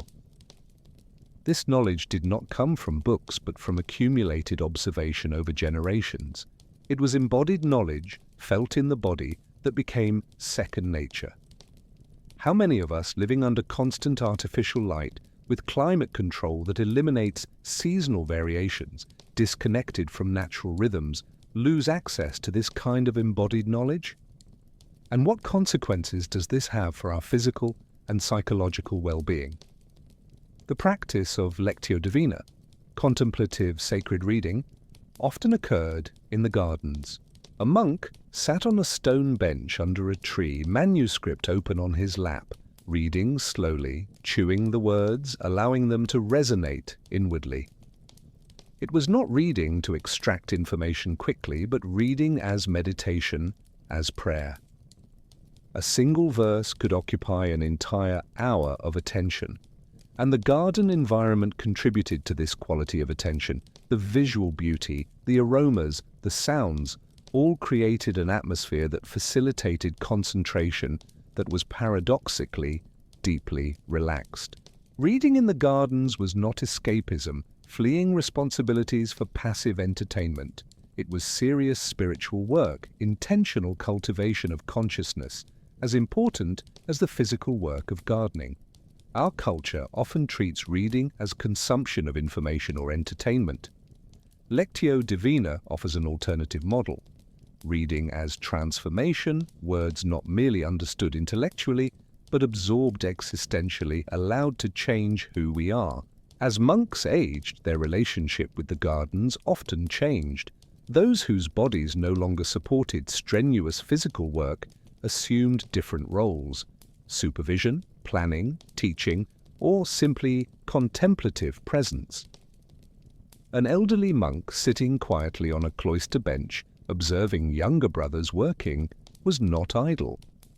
He was holding the space, offering attentive presence, perhaps praying for the workers and the land, and his accumulated experience of decades remained a valuable resource. When consulted about a particular problem, he could recall a similar situation 40 years earlier and how it was resolved. This generational wisdom, this institutional memory embodied, is precisely what modern systems with high personnel turnover and fragmented careers often lack. The monasteries, with their vow of stability that committed monks to remaining in one community for life, accumulated organizational knowledge in ways that few contemporary institutions can. And this continuity, though sometimes leading to excessive conservatism, also enabled genuine long-term learning, experimentation, evaluation over decades, gradual refinement of practices through generations. Perhaps there is something valuable in this model that societies obsessed with disruption and constant change should reconsider. When we look back through the centuries that separate us from medieval monastic gardens, it is easy to romanticize, to imagine a golden age of harmony and peace that never really existed. The truth was more complex and more interesting. These gardens were not perfect Edens, but spaces of hard work, frequent failures, constant tensions between ideal and reality. Monks were humans with all human weaknesses: ambition, irritation, envy, laziness. Monastic communities experience conflicts, divisions, even occasional violence. The gardens witnessed not only moments of spiritual transcendence, but also the daily frustration of plants dying, harvests failing, aching backs after days of heavy work. Recognizing this does not diminish their achievements, it makes them more impressive. Precisely because they were imperfect humans in difficult circumstances, their accomplishments deserve respect. What they preserved was extraordinary. During centuries when literacy was rare and books were precious, monastic scriptoria copied and preserved classical texts that would otherwise have been completely lost. Works of philosophy, literature, medicine, agriculture survived only because monks copied them patiently, page after page, year after year. But they also preserved practical knowledge that was not in books. Varieties of domesticated plants, agricultural techniques, medicinal recipes, building methods. This tacit knowledge, transmitted through demonstration and practice, leaves no obvious traces in the historical record, but profoundly shaped the development of European civilization. When we think of cultural preservation, we usually think of museums and libraries. Monastic gardens remind us that preservation also happens through living practices maintained through continuous use. The plants that monks cultivated were often themselves living legacies. Grafted fruit trees perpetuated genetically identical clones of specific cultivars. Some of these old varieties still exist today in heritage orchards maintained by enthusiasts, or occasionally in gardens of surviving monasteries. When you eat an court pendu plat apple, a variety documented since at least the 12th century, and possibly much older, you are tasting a flavor that medieval monks knew. This genetic continuity across centuries is almost magical. The tree in your garden may not be 1,000 years old, but it is genetically identical to trees that grew in medieval orchards.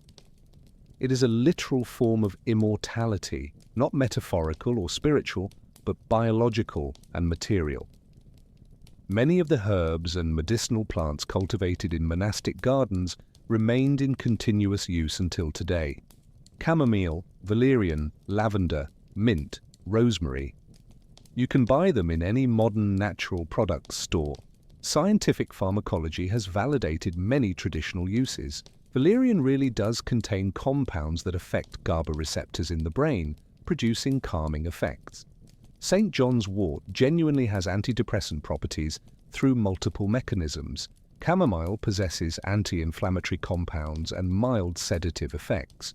The monks did not know the biochemistry, but through centuries of empirical observation, they correctly identified effective plants.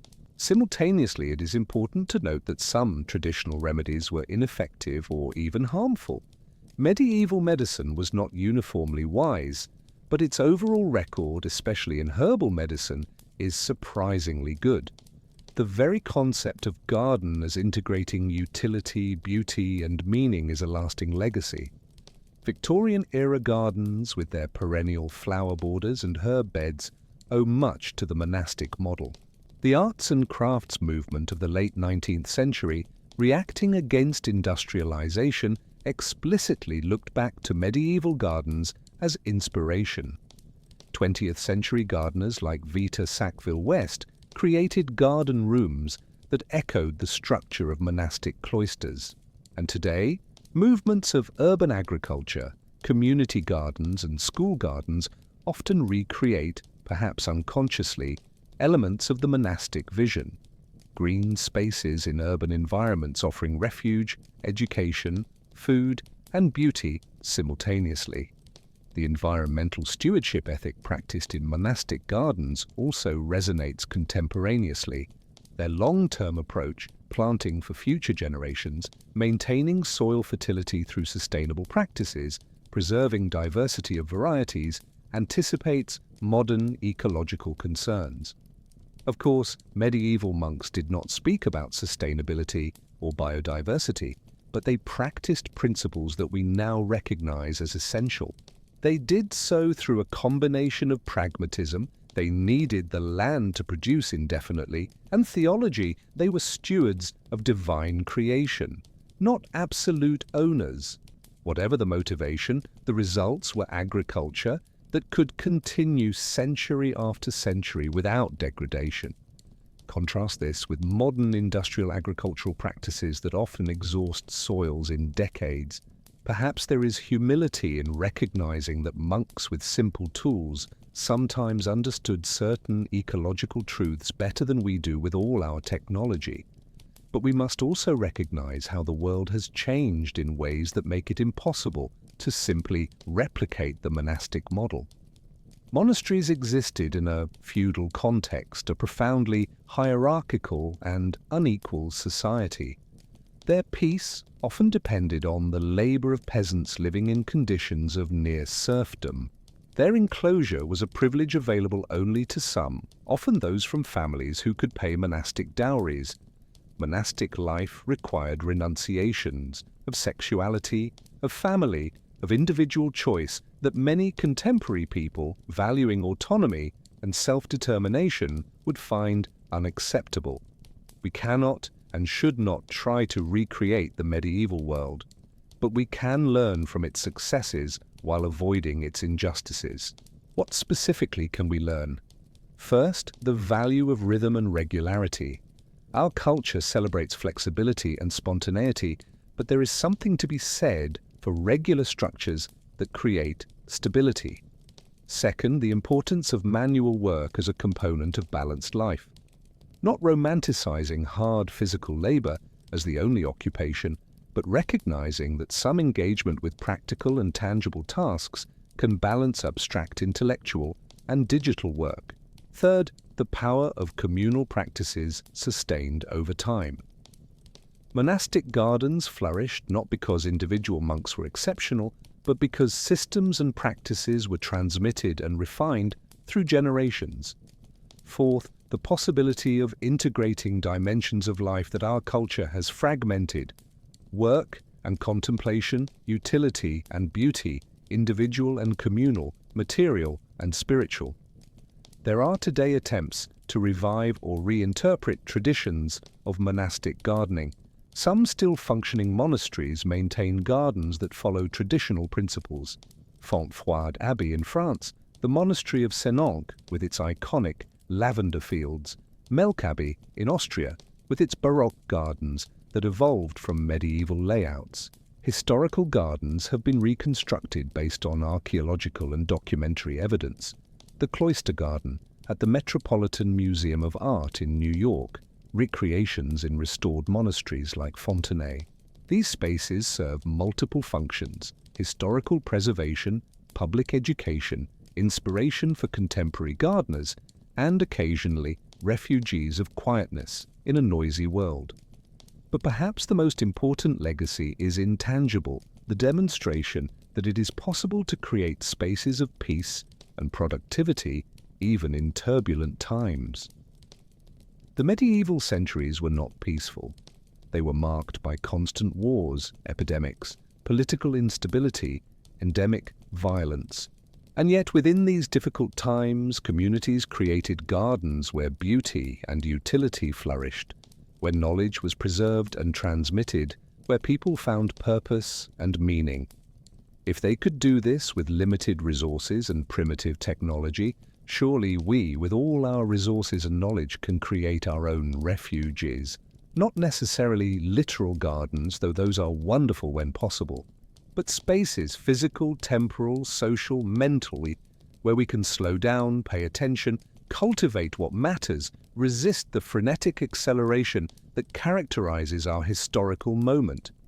Monastic gardens remind us that such spaces are possible, that peace in turbulent times is not an impossible fantasy, but a reality that can be laboriously built and maintained, that it is worth planting seeds whose fruits we may never see, that there is wisdom in working with natural rhythms rather than constantly trying to transcend them, and that some of the most valuable refuges are not escapism or irresponsible withdrawal, but acts of resistance, persistent insistence that there are ways of living that honor both deep human needs and enduring ecological realities.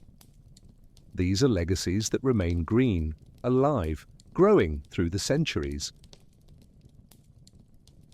As the sun sets over a medieval cloister garden, whether real or imagined, the long shadows of columns stretch across the ordered beds, and golden light transforms common leaves into something luminous.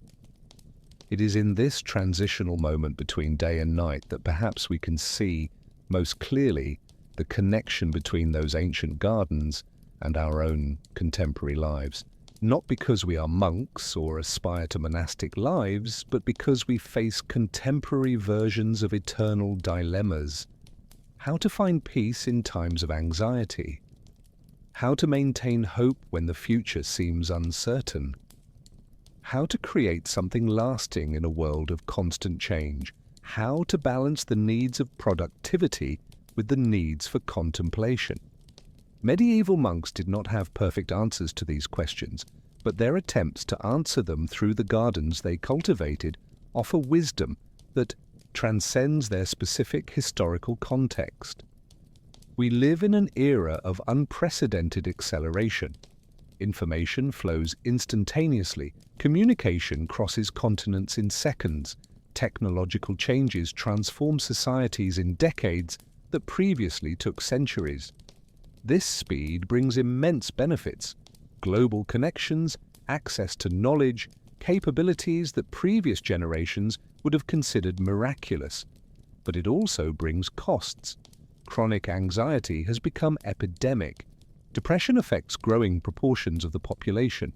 Many report a sense of fragmentation, of being simultaneously hyperconnected and deeply isolated, of being constantly busy but rarely engaged in activities that are truly meaningful.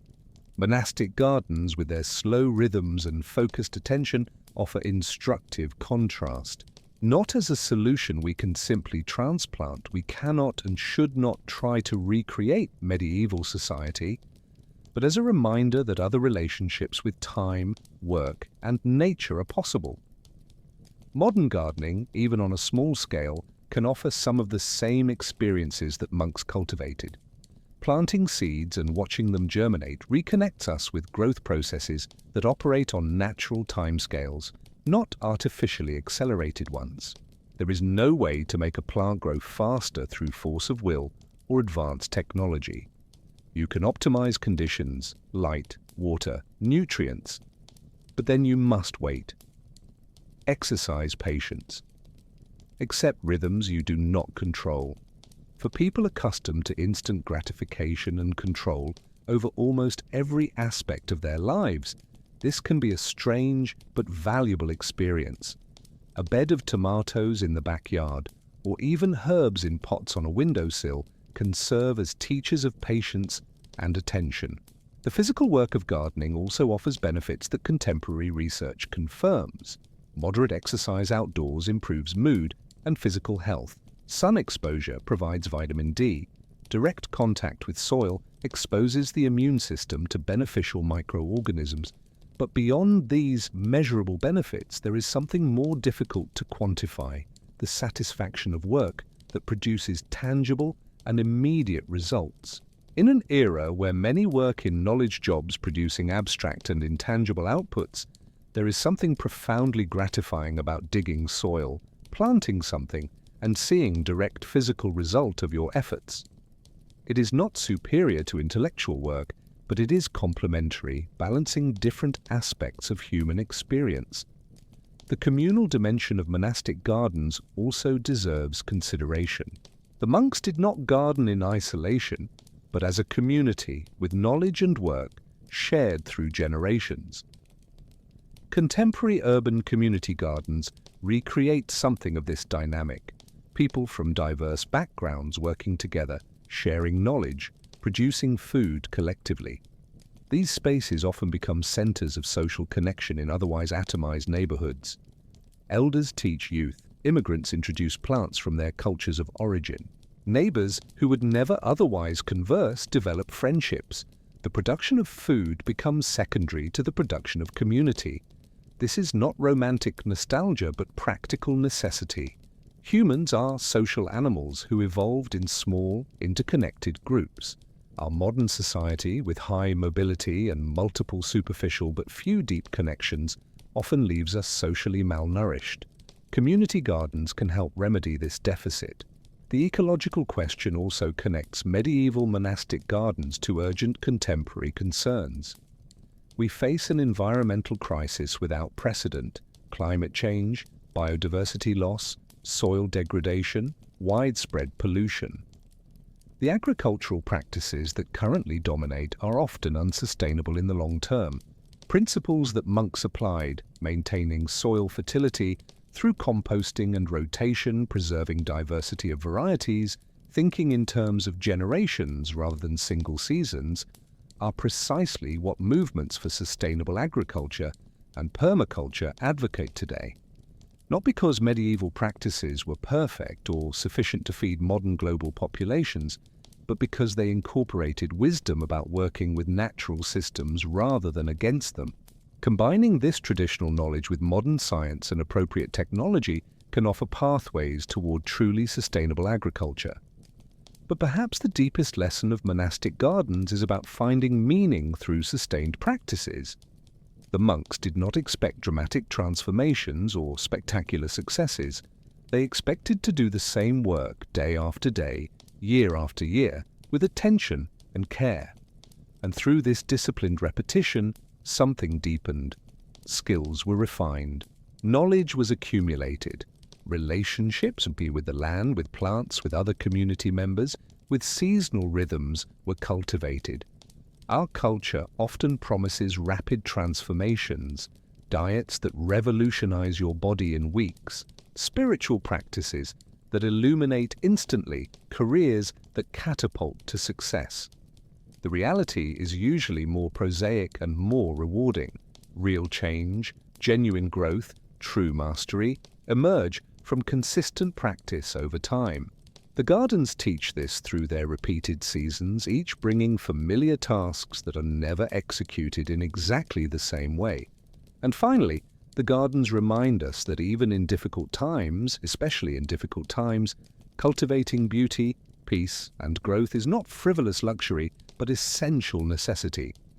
The monks created their gardens not despite medieval turbulences, but precisely because of them. The gardens were resistance, refusal to allow violence and chaos to completely define reality. They were insistence that another way of existing was possible. Our contemporary turbulences, political, economic, environmental, social, may seem overwhelming, and the temptation is to respond with paralyzed despair or cynicism.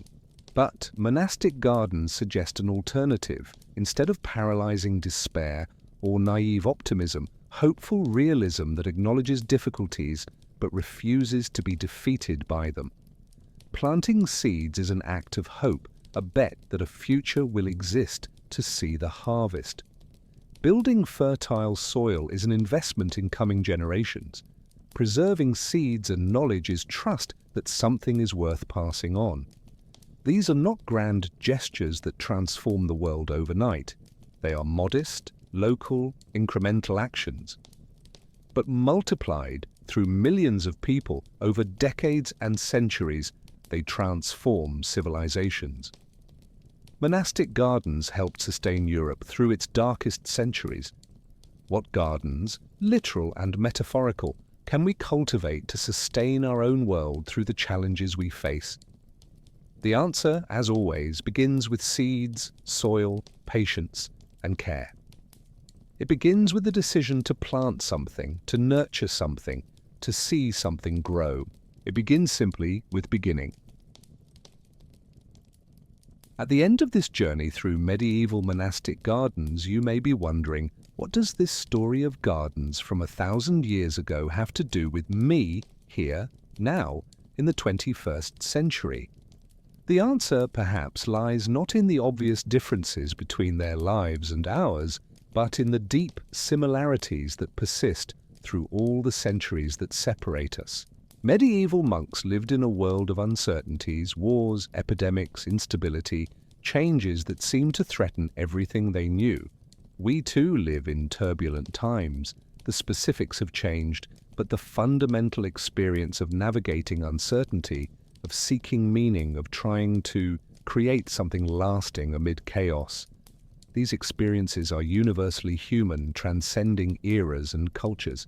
What monastic gardens offer us is not an instruction manual or simple solution that we can mechanically apply to our lives. They offer something more subtle and perhaps more valuable, a reminder of possibilities.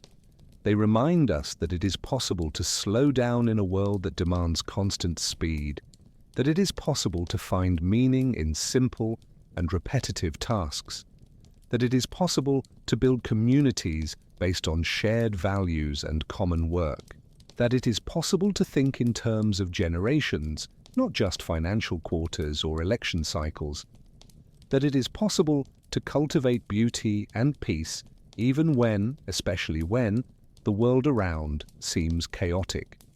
These possibilities are not impossible utopias, but realities that were lived, experienced, maintained through centuries.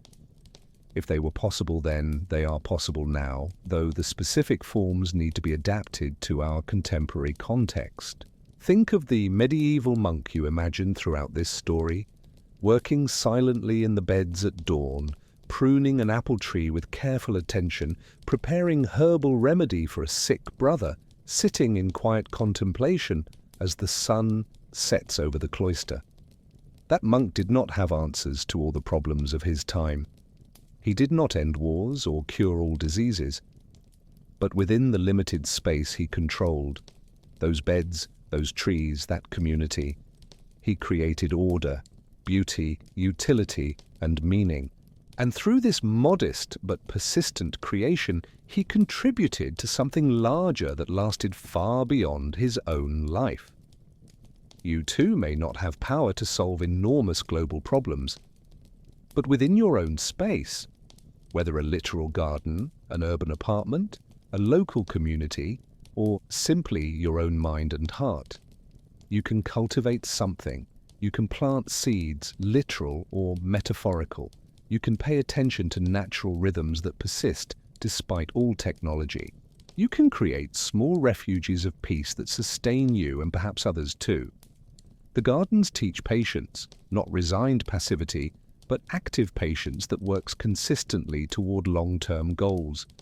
They teach humility, recognition that much is beyond our control and that this is fine. They teach resilience, the ability to continue after failures, knowing that the next season brings new opportunities. They teach interconnection, understanding that everything is related, that soil health affects plants that affect insects that affect birds in an endless chain of relationships. And they teach hope, not naive optimism that denies difficulties, but grounded hope that acknowledges challenges but chooses to plant anyway, trusting that something will grow. Imagine now that you are in one of these gardens. It does not matter which season it is in your imagination. Choose the one that resonates most with you. Perhaps it is spring with bulbs emerging and trees flowering, everything promise and potential. Perhaps it is summer, full abundance, heat and vigorous growth. Perhaps it is autumn, harvest and preparation, gratitude for what was cultivated. Or perhaps it is winter, necessary rest, time for reflection before the next cycle begins.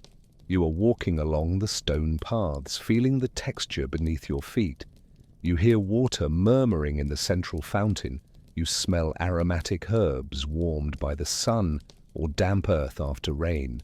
You see the shadows of the cloister columns stretching across the ordered beds. And in this space you feel something, perhaps peace, perhaps inspiration, perhaps simply quietness. This feeling, though generated by imagination, is real, and the ability to access it, to create internally spaces of calm, even when external circumstances are turbulent, is a skill you can cultivate, just as monks cultivated their gardens. This is precisely the kind of journey we create here at Sleeping Times. Historical explorations that not only inform but also transform, that offer not just knowledge but experience. If this story has resonated with you, consider becoming part of our community. Subscribe to the channel and turn on notifications so you don't miss our next journeys through time. Every view, every like, every comment helps us continue creating this unique content. But more than that, by joining us, you become part of a community of people who value reflection, who seek deep connections with the past, who find in history not escapism, but wisdom relevant to living better today. We are like those monastic gardens, a small refuge in an accelerated world, a space where you can slow down, learn, contemplate. And just as those gardens were sustained by generations of monks working together, our channel is sustained by you, our community. Every subscriber, every regular member who returns, every comment sharing reflections, you are the seeds, the fertile soil, the water that allows this project to grow and flourish. Join us. Plant your seed in this digital garden we are cultivating together. And let's see what can grow. As you drift towards sleep, which is, after all, the ultimate purpose of this story, carry with you not just facts about medieval gardens, but perhaps a seed of inspiration. Tomorrow, when you wake, perhaps you will look at the world slightly differently. Perhaps you will notice a plant you never paid attention to before. Perhaps you will feel the impulse to start a small garden, or simply buy a potted plant.